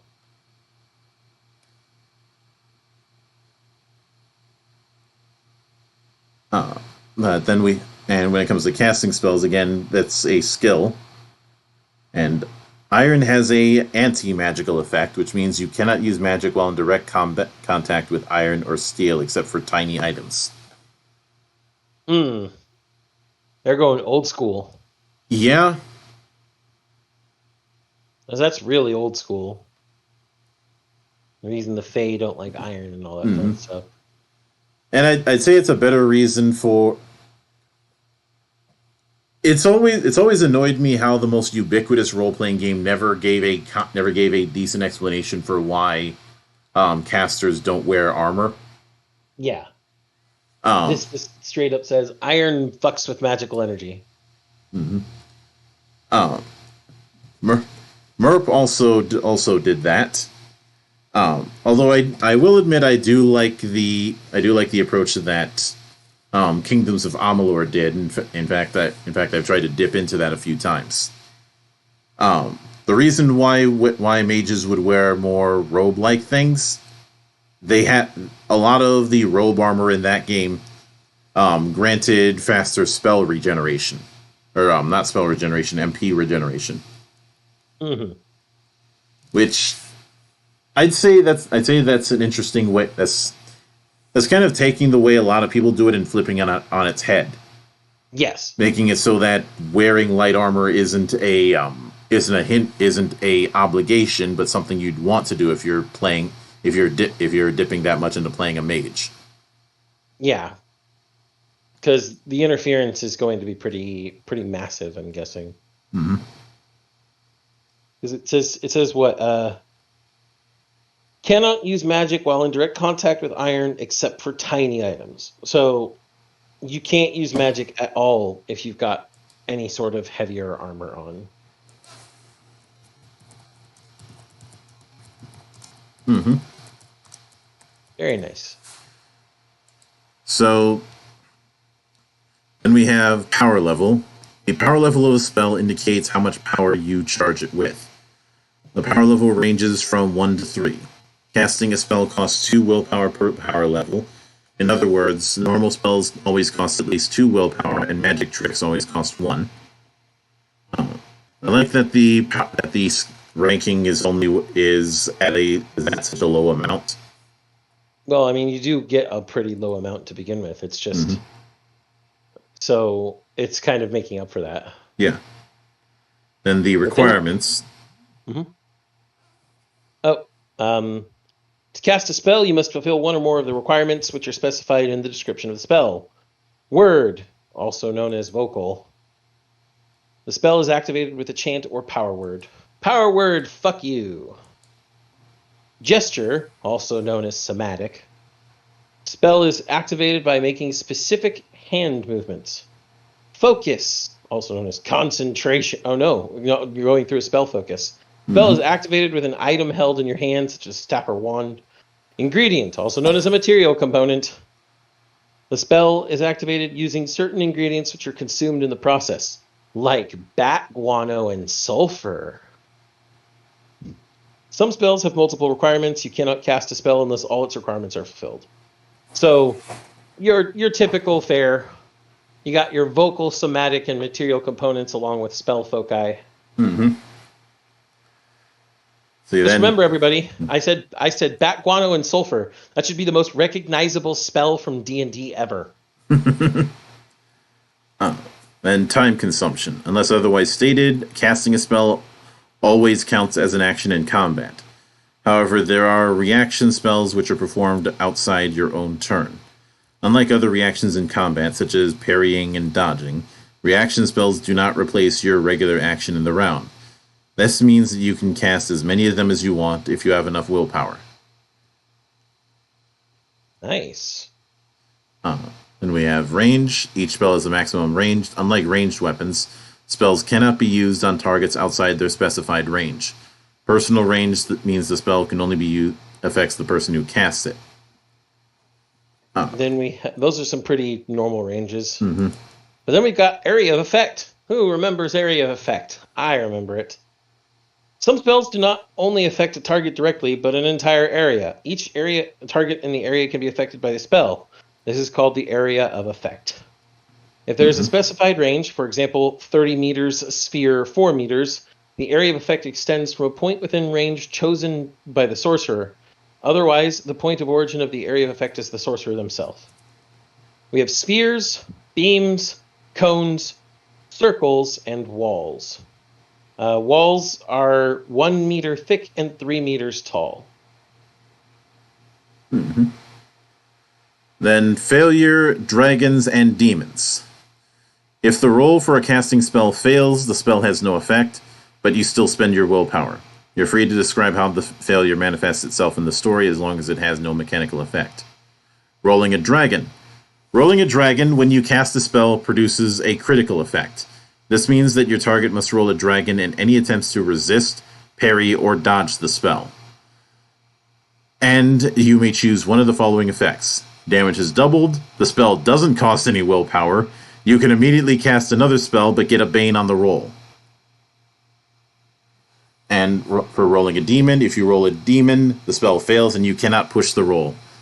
I get the feeling a lot of people are going to choose the free spell option with this. Yeah, it's probably going to be the most optimal use. Especially if the... So then we have the spell. Then we have the spell list. At least the spell list for this. Yeah, which is only 3 spells. And the tricks. Mm-hmm. For our tricks, we have Ignite. You light or extinguish a candle, torch, or lantern within 10 meters. We have Heat and Chill. The area within 10 meters of you becomes pleasantly warm or cold. Puff of Smoke. A very impressive puff of smoke erupts around you. Very useful for dramatic entrances. And then we have the world's most ubiquitous spell, Fireball! The requirements are word and gesture, or for you others out there who prefer the old ways, vocal and somatic.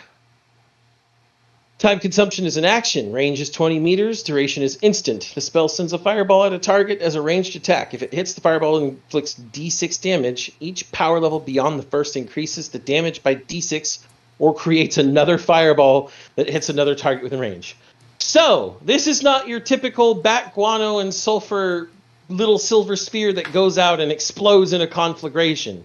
No, this is a literal ball of fire. You know, what you would actually expect from a spell called Fireball. Mm-hmm. I never got why Fireball in D&D was a little silver sphere that exploded. I look at that as a consequence of chainmail, because remember, mages were artillery. Yeah, but that doesn't even... fuck it. I don't care. Gygax is dead at this point. I'm not explaining it. I am just. I know. I'm explaining it, not excusing it. I know. So, second spell, Gust of Wind, requires a word and gesture. Time consumption is action. Range is a 10-meter cone. Duration is instant. The spell summons a great gust of wind. Small objects are hurled 2d6 meters away from you. All untethered creatures up to human size within the area of effect are pushed d3 meters away from you per power level and suffer the same amount of bludgeoning damage. Nice. Very nice. So you blow them away and they take damage. Very cool. Yep. Then finally, we have Pillar. Requirements are word and gesture. Time consumption is action. Range is 10 meters. Duration is the shift. The spell raises a pillar 3 meters high and 1 meter wide from the ground or a stone floor. If someone is standing on that spot, the victim must make a mobility roll to avoid falling off the pillar. If the pillar is created under a low ceiling and the mobility roll fails, the victim takes d10 bludgeoning damage. For each additional power level, the height of the pillar increases by 3 meters, which can mean falling damage to anyone who falls off. They stole my up button! Did they now? Let's see. Then after that is the details with Rittermound, which again we won't cover. But I do want to scroll a bit to see where the first example of the first monster example they have is the giant spider. And yeah, it looks like you can either do one of the attacks or roll a d6 for it. Nice. So we have a bit of soft AI, though nowhere near as sophisticated as what Emberwind's AI system is. Yep, Emberwind showed us in our last episode. But after that, we get to the example player characters. Mm-hmm. And our first is an old human wizard elementalist whose motivation is I love and fear fire. His appearance, he's tall, wiry, and straight-backed, long white beard and bushy eyebrows, unbowed by age with inquisitive eyes. His name, Archmaster Eowyn. Yes, I speak Gaelic, you shits, at least a little bit. Mm-hmm. Strength 10, Con 11, Agility 8, Intelligence 17, Willpower 19, Charisma 14. No damage bonuses on his agility or strength, a movement of 8, an inventory with a carry capacity of 5. His spells are, or his abilities and spells are, Adaptive, Magic, Fireball, Pillar, Gust of Wind, Heat and Chill, Puff of Smoke, and Ignite. He carries a spellbook and torch, his memento is a worn diary full of experiences and discoveries, has 7 silver on him, has 19 willpower points and 11 hit points. And, most of his skills probably don't matter. But he's got 14 levels of elementalism. Mm-hmm. But I would like to point out the way they have the skills set up. Yeah, they've got the weapon skills and then the general skills. Mm-hmm. And so the weapon skills are all, remember, all weapons except for knives and ranged weapons, which means marksmanship, are based in the agility attribute, and everything else is based in the strength attribute. I wonder what the check mark is there for. That's something I'll look into when the full book comes out. Yep. But apparently, Archmaster Eowyn has 5 in axes, 10 in blunt, 5 in brawling, 4 in knives and marksmanship, 5 in spears, 5 in swords, 14 in healing, 14 in learning, 8 in mobility, 12 in persuasion, 7 in scouting, 4 in sleight of hand, 4 in sneaking, 7 in spot hidden, and 14 in survival. And he's carrying a 2-handed staff that does d8 damage with a durability of 6. And its features are bludgeoning and toppling. Yeah. And wears no armor. I will note I do like the design of the character sheet here. I do too. It's very simple and easy to read. But what I also noticed, I don't see any sort of leveling system. I think this is going freeform. Yeah, I don't see any levels either. Interesting. I wonder how that's going to work. And then there's an actual page for Archmaster Eowyn here, or Eowyn here. He really looks like an old wizard, that's for sure. From an early age, you have been fascinated with fire. Your sorceress mother brought you to the School of Magicians after you accidentally burned down a barn on the family farm. At school, you learned the secrets of magic, but the thirst for deeper knowledge made you restless.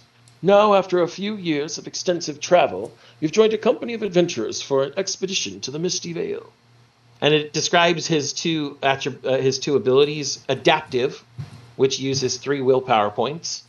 Humans are adaptive. When rolling for a skill, you can choose to make the roll against another skill level of your choice. You must be able to motivate how you would use the selected skill.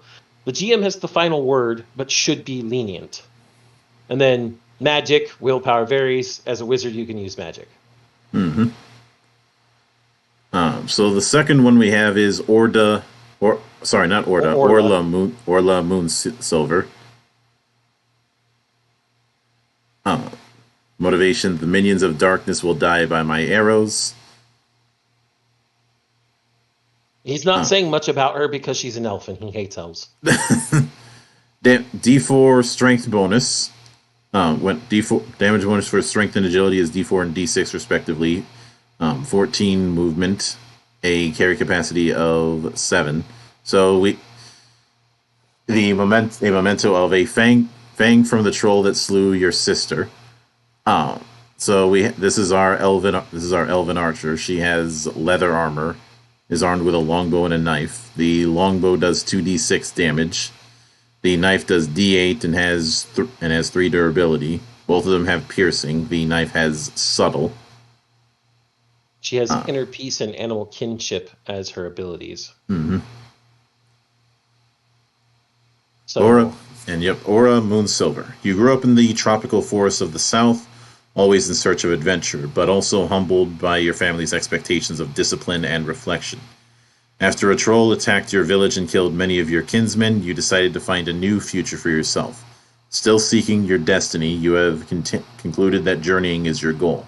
Together with a group of fellow adventurers, you have traveled to the Misty Vale to see what it has to offer. And the abilities you have are Inner Peace, which doesn't cost willpower points. As an elf, you can meditate deeply during a stretch rest. You then heal an additional d6 HP and a d6 extra willpower, and can recover from an additional condition. You are completely unresponsive during your meditation and cannot be awakened. That could be a bit of a double-edged sword there. Mm-hmm. See, Animal Kinship costs 3 willpower points. You can activate this ability when rolling for survival, and then get a boon to the roll. You can also use the ability to turn an animal, not a monster, that you encounter into your companion. This takes a stretch, and you can only have one animal companion at a time. The GM decides which animals are nearby. This animal companion follows you as long as you remain in its natural environment, and it can scout for you at no additional willpower cost. For 3 additional willpower, you can command the animal companion to attack an enemy, free action for you. Hey, we have a ranger that doesn't suck, and imagine that. You don't need to give magic to rangers in order to make them viable. Nope. So our third character is a mallard adult who is a knight who seeks honor, fame, and fortune. Strong, sturdy, and stubborn. Waddling walk. Quick to anger when provoked, especially if someone insults his family or honor. Seldom smiles. Well, if he's a duck, I wonder why that is. His name is Makander of Halfbay. He's got a damage bonus of d4 to strength, a movement of 8, an inventory of 8. His memento is a fine pipe made of black horn, which was a gift from his father. His abilities are ill-tempered and protector. He's wearing plate armor, which gives a bane to rolls for mobility and speaking, and the wearer cannot dash. And a small shield, which has 12 durability. He's wielding a battle axe, which is one-handed and does 2d8 damage, slashing and toppling. A short sword, which does d10 damage, and slashing and piercing. Mm-hmm. God damn it. It is a literal fucking duck. For any of you wondering what this motherfucker looks like, imagine an extremely ill-tempered, brown-colored Donald Duck in armor. I'm not kidding. And no, I am not doing a fucking Donald Duck impression for this. No. I will do a Scrooge McDuck impression, however. Makander of Halfbay, you're the youngest son of Baron of Halfbay who resides at his seat of power many days' travel to the east. Knowing that the title will pass to your older but lesser brother, you searched your soul and you decided to forge your own path. You take great pride in your name and honour, and you accept missions that help the weak and punish the wicked. Now you've joined a company of adventurers drawn by rumours of treasure and the Misty Valley. Ill-tempered costs 3 willpower points. Mallards tend to have a choleric temper. If you have the angry condition, you can activate this ability when making a dice roll and get a boon to the roll. You can also choose to become angry when you activate the ability if you're not already. This ability cannot be used for rolls against intelligence or intelligence-based skills. He has also Protector, costs 3 willpower points. As a knight, you don't hesitate to take a hit for your friends. If you and another player character are both within 2 meters of the same enemy and the enemy tries to attack the other character, you can activate this ability to force the enemy to attack you instead. Using this ability can be done out of turn and does not count as an action. It's cover. It's cover. Makander of Halfbay is a Mallard Paladin. Mallard Knight. I mean... Yeah. Well, Knight technically, but not Paladin in terms of the ubiquitous class, but in terms of the characterization. Mm-hmm. Or just a knight who actually is into chivalry. Mm-hmm. Imagine that. Yep. So then we have the next one that we have is Krisana the Bold. And her motivation is, I'm up for anything. The more dangerous, the better. She is a halfling thief. Let's see, no strength bonus, d6 agility bonus, movement of 12. Abilities are hard to catch and backstabbing. We'll get to those. Memento is a treasure map you found, quote unquote. In quotes. Weapons are a dagger with d8 damage and durability 6. Has the features of subtle, slashing, and piercing, and throwing knives, which have a range of 8, damage of d8, and have piercing. She has leather armor with an armor rating of 1. Yep. And Krisana the Bold. Growing up in a city in the West, you're always coming up with wild ideas and daring your friends to take ever greater risks in the alleys. You became an adept pickpocket and later started burglarizing luxurious mansions. You were caught and thrown in prison, but escaped shortly thereafter. Now you keep clear of the city, always looking for new challenges and experiences together with a party of adventurers. You are currently on your way to the Misty Vale, which is said to offer plenty of both. And as far as the abilities, hard to catch, costs 3 willpower points. Halflings are hard to catch. You can activate this ability when dodging an attack, getting a boon to the mobility roll. And for backstabbing, this also costs 3 willpower points. You can activate this ability when rolling for sleight of hand or sneaking and get a boon to the roll. You can also use it when making a melee attack against an enemy that is also within 2 meters of another player character. Your attack then counts as a sneak attack, which means it cannot be dodged or parried. You get a boon to the roll, and the number of dice rolled for the damage is increased by 1, i.e. 2d8 instead of d8. This ability can only be used with a subtle weapon. Activating this ability does not count as an action. This is better than normal backstab damage. It just costs willpower points. Yeah, it costs willpower points,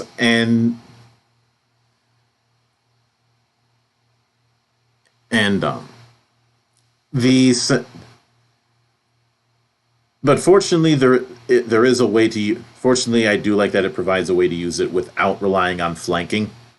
That's always been a pet peeve. Yeah. Finally, we have a young wolfkin warrior whose motivation is, I seek out combat to defeat the most formidable adversary I can find. Fleeing is cowardice. He has scarred, bulging muscles, looks loyally at friends but menacingly at foes. Confident and arrogant, takes good care of his clothes, often wears fragrant perfumes.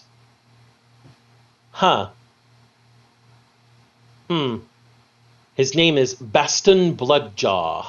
He has D6 bonus on damage for strength, D4 bonus damage for agility, a movement of 14. His abilities are hunting instincts and seasoned fighter. His memento is a blue bottle of perfume. He carries a long spear that's for 2d8 damage, 6 durability, long and piercing, and throwing spears with a range of 36, d10 and piercing. Wearing studded leather, but that gives a bane to sneaking rolls. Mm-hmm. And let's see, You have come from the northern wastelands in search of work, joy, and the finer things in life. Tired of your people's tribal feuds, you dreamed of something bigger and traveled south. There you worked as a mercenary, gladiator, caravan escort, and guardsman, before banding together with a company of adventurers. You're now on your way to the Misty Vale, enticed by rumors of demons, monsters, and mighty foes. So, Hunting Instincts costs 3 willpower points. As Wolfkin, you can use this ability to designate a creature in sight or a creature you want to track the scent of as your prey. As you prey, that's a typo. This counts as an action in combat. You can follow the scent of your prey for a full day, and you can spend 1 further willpower, not an action, to gain a boon for an attack against your prey. Nice. Seasoned Fighter costs only 1 willpower point. If you activate this ability at the start of a round of combat, you can keep your initiative card instead of drawing a new one. Activating this ability is done out of turn and does not count as an action. That's a good way to keep high initiative. Keep high initiative, especially if you're using hunting instincts and you're just spending, that one willpower to get that boon on your attack rolls. Mm-hmm. So with this quick start, we see a lot of.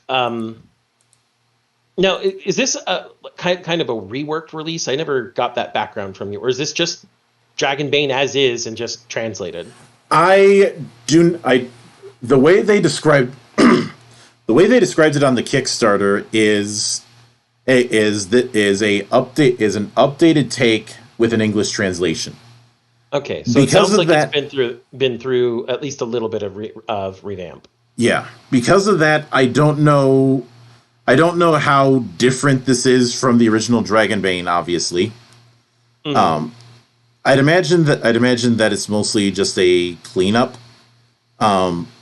It seems like they may have added some things that are from much more modern stuff, because there's stuff out there that feels very, very lifted from more modern D20s. Mm-hmm. But this is a game that I think this game would be a little more newbie friendly than the world's most ubiquitous, for sure. They've got clear examples of stuff, very clear delineations for how things are counted. There are simplifications in the rules list for, things like encumbrance and ammo and all that stuff that just really it's going to clean up game flow and character creation for newbies. Mm-hmm. So, and it also doesn't have any of the shitty systems we hate, like grappling. No, I'd imagine grappling would just be treated as a just a contested strength roll.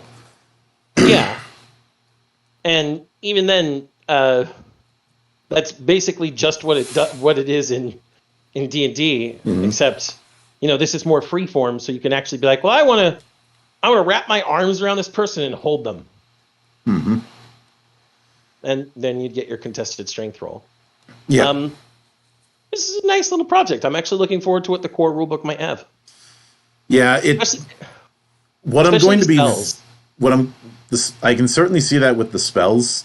I am curious if they're going to have an approach of these spells where spells aren't designated levels, but instead you have a list of spells and each of them can be level 1, 2, or 3. But what I'm really going to be keeping an eye on when the full thing releases is how character creation and advancement works. Yeah, because we got a simplified version of character creation here.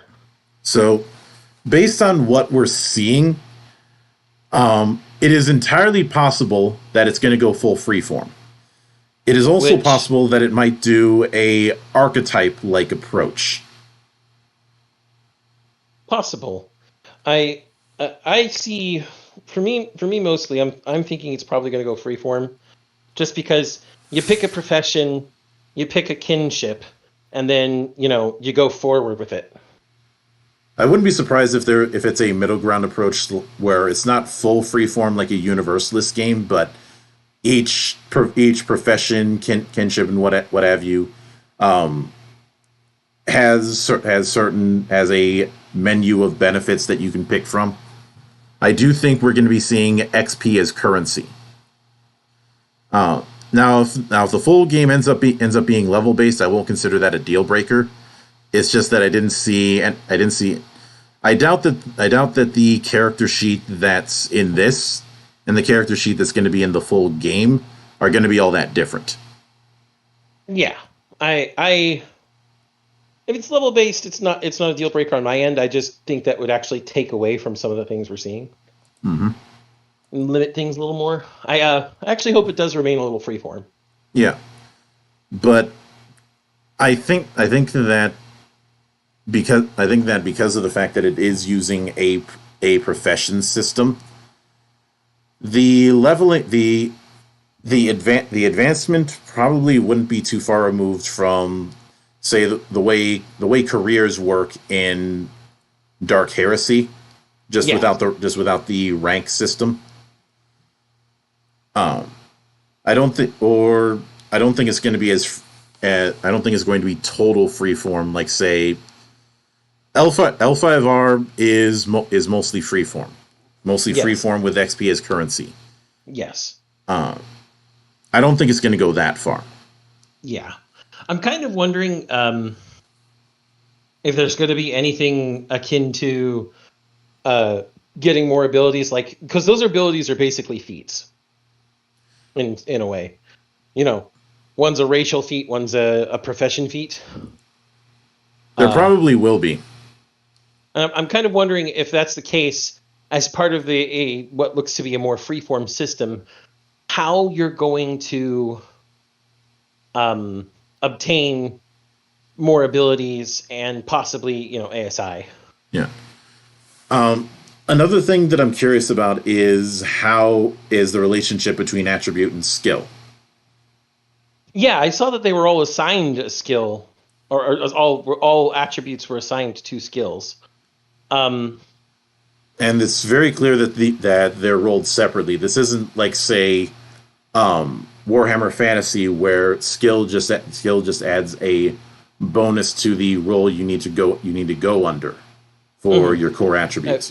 And what we also saw there were checkboxes next to each of the skills, and we don't know what those are for. There was nothing mentioned about those. Mm-hmm. Maybe there's some sort of proficiency system that's included that does something from your attribute associated with it that affects it or something. I'm not sure. Because of the way HP and willpower work, and because of the damage die that we see, which is much higher than usual, I do think that this is a game that's going to be leaning significantly more towards lethality. Yes, especially since armor isn't a chance to miss; it's just some soak, and choosing between wearing armor to take the soak but be kind of disadvantaged in other fashions, or not wear armor and making yourself very squishy is going to be a big deal. Yeah, and just for instance on that, consider the fact that Makander, his battle axe is 2d8. And that would be 2d8 plus 4 after you factor in his strength bonus. Mm-hmm. Well, 2d8 plus d4. Yeah, 2d8 plus d4. You still have to roll it.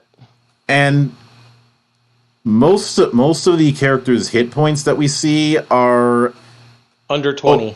Are under 20, and a lot of them are in the 15 area. Yep.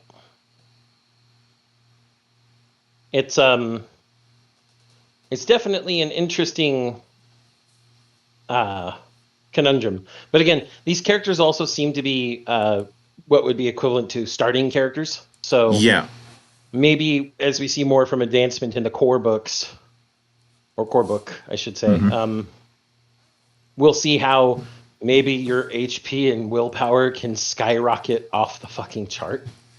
Given how it's freeform, I think it might be a little bit more difficult to do that. Which, to be honest, would be good. Mm-hmm. Having HP sponges as player characters makes making challenging encounters becoming creating HP sponge parties of your own to fight them. Yeah, in my experience, games that do freeform advancement. Advancing core attributes is the most expensive way to spend your experience points. Tell that to World of Darkness, where just to get 1 point in one of your attributes is something like 7 or 8 XP per level of the attribute you already have, or something. No, it was 5 XP per level of the attribute you already have. Yeah, it's easy to start. It's hard to advance. It's harder to advance. You have 3 dots. If you have 3 dots in any of your stats, first of all, that's really good. Second of all, it costs 15 fucking XP to get to the next level, and usually you're awarded 1 XP per session, and any extra XP comes from any optional rules your particular storyteller may be having you use. L5R Third Edition had it that the XP for the next attribute was the next level times 4, and and you needed to raise both by 1 in order to raise your ring up by 1, because your ring is always the lower of the 2 attributes, except for Void, because Void has no attributes. Yep. And Void was even more expensive. Yep. Leveling in L5R took a long fucking time. And to further go into that end, one thing that I couldn't help but notice is the fact that when it comes to armor, even the tank, he only has 6 soak. Yep. I mean, and he didn't have a helmet, so if he had a helmet, he'd have more soak. I get the feeling that helmets are only going to have 1 or 2 soak. That's still 1 or 2 more points that you can survive by, Monk. True. And with how little HP everybody has, every point counts. Mm-hmm. No. So yeah, this game seems a little more lethal, a little more straightforward. Might be good for short one-off sessions as well. Mm-hmm. Or if you really want to be mean, putting your friends and family through meat grinders, but that's your personal choice out there, people. We neither endorse nor condemn it. Yep. It's a preference, and like every preference, it sucks to someone. Yep. I do hope in the full book there's a list of example suggestions for both mementos and motivations. Yeah, because I think that was probably the weakest point of the whole thing. We got a description of what they are, but not a good example besides on those. It's a recurring pet peeve of mine. Yeah.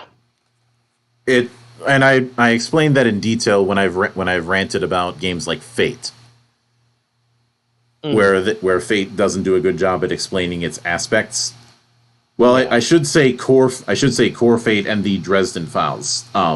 Jiansha is an exception to that rule. Jiansha did really well. Mm-hmm. Especially with that random generation thing that we did.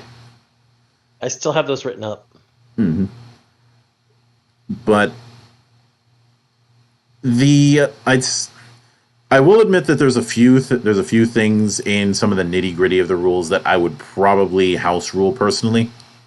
One of them is the cost when it comes to taking defensive options. So you'd rule that you'd probably have an action and a reaction? Yeah. I think that's fair. 1 reaction per round and 1 action per round seems pretty fair. And it gives you more chances to fucking defend and keep yourself from dying. If it weren't for the fact that monster attacks are supposed to hit automatically, I would not have an issue with that. Monsters having multiple fucking turns is god awful. It's cool. I mean, that's just god awful for players.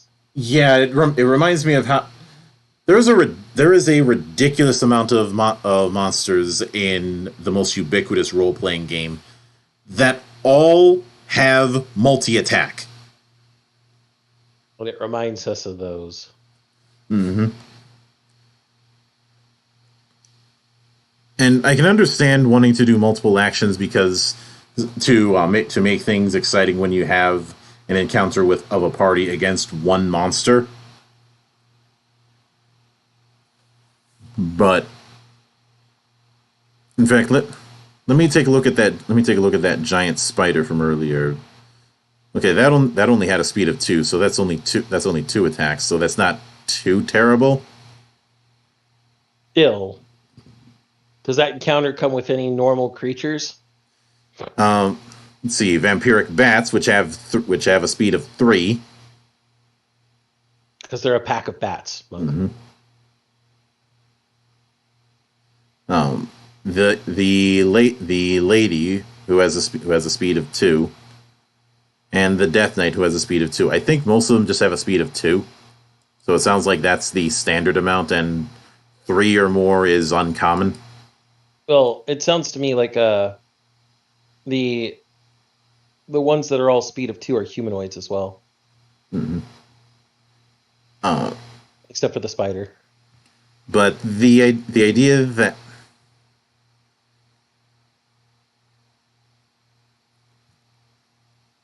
I think one thing that I think when it comes to the monster setup, that's something where I'd have to look at the bestiary, and it looks like this is going to be one of those books where you have the player rules and the GM stuff and the bestiary all in one book. Which that should be nice. I know I said I wasn't fond of Mongoose Traveler's second edition stuffing everything in one book, but that was Traveler. One, that's Traveler, and 2, Traveler, because of how you have to dedicate a large amount of pages to the life path system alone.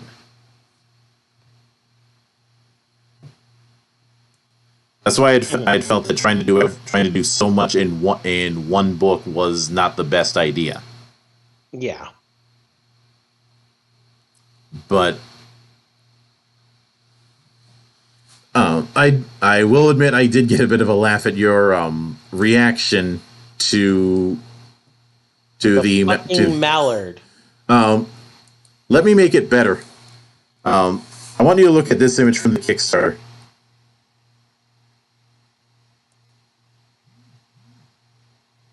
Hold on.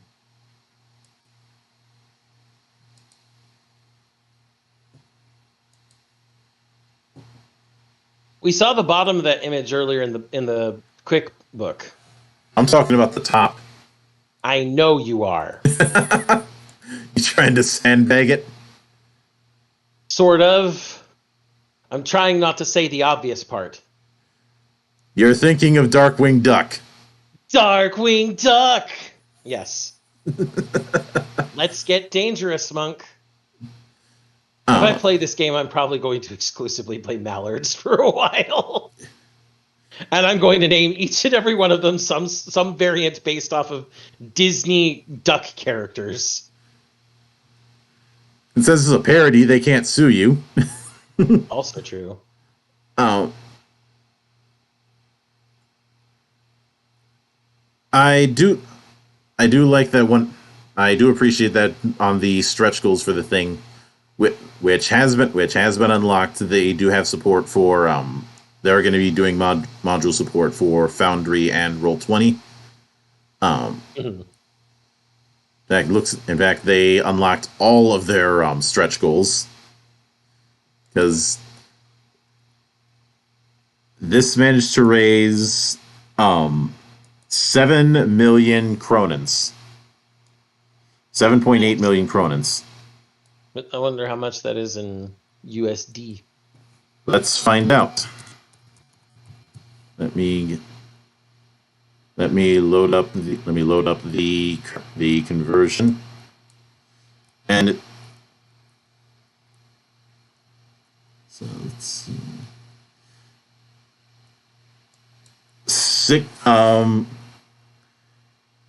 Just over 500,000. $693,807.21. Okay, and what I got was 655,000, but yeah, from Swedish krona. Mm-hmm. Yep, that's a pretty penny for this. Mm-hmm. And as on the Kickstarter, it says they got funded in 4 minutes.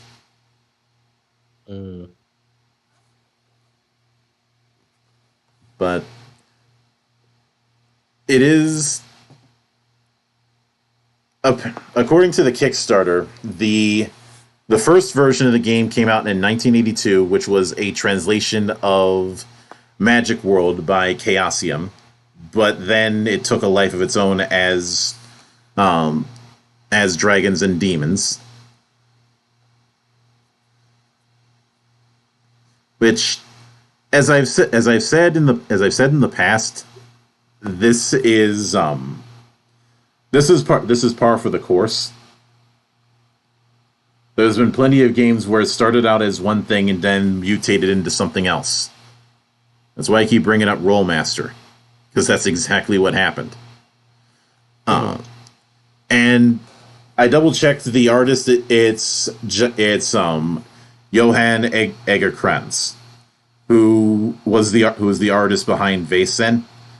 I could have swore that there was but for whatever reason, I was thinking that Simon Bisley was responsible for some of the art, but no. I think when you look at the art here and you look at Biz's art, I think you can understand why I made that association. Mm-hmm. And Vaesen is a very good game, and I like that Graham Davis was able to work on. In fact, I congratulated him on how well Vaesen was doing when he was brought in for it. And they did bring in people from the year zero games to work on this, but I am very glad that they didn't just try and squeeze this into the Rule Zero system, because we already have a dark fantasy year zero game, 2 of them, Vaesen, which is far more horror, and Forbidden Lands, especially Forbidden Lands. Mm-hmm. And I know some people might bring up, what about Mork Borg? That doesn't count here. And in fact, this is a case of being able to utilize old school style play without all the things I hate about the vaunted old school play, which I have discussed in the past. And even though it was an old ass video where I did it, I don't like this idea that a lot of people seem to have of running back to OSR because of the current state of the most ubiquitous RPG. You're not solving a problem. You're trading one for a security blanket. But that's a rant I've already covered. Yeah, that's we've gone on ad nauseum about stuff like that. Yeah. The only reason I keep going on after it is because people keep falling into that same trap of, oh, this is too complicated, but this simpler game is better. I've been studying a bit of things when it comes to people who follow the military hardware community, and thus I ended up learning about the reformers. And some of them romanticize the idea of keep it simple, stupid. Except you can't really keep a complicated thing like combat simple. Mm-hmm. Of course, a lot of them have this over-romanticization of the way war worked in World War II, and trying to apply that to modern combat. You know, because it's not like we didn't have half a century's worth of technological innovations or anything. Mm-hmm. The last update on the Kickstarter was that they're working on the beta PDF. I don't plan on doing a follow up on impressions on the beta PDF. I probably will give it the once over and look at how character creation is supposed to work if it's covered in it, because that's a curiosity I want to settle. But that is going to do it for this particular episode. we'll be back with the proper return when it comes to Valley of the Judged on Friday, covering Vincent Baker's Otherworlds role-playing game. And of course, I'll have a few surprises in the coming days, so please look forward to them. Sorry, carbonation. But until then, on behalf of the good brothers present and not present, my name is Mildra. I am your gaming monk. Stay fucking frosty, everybody.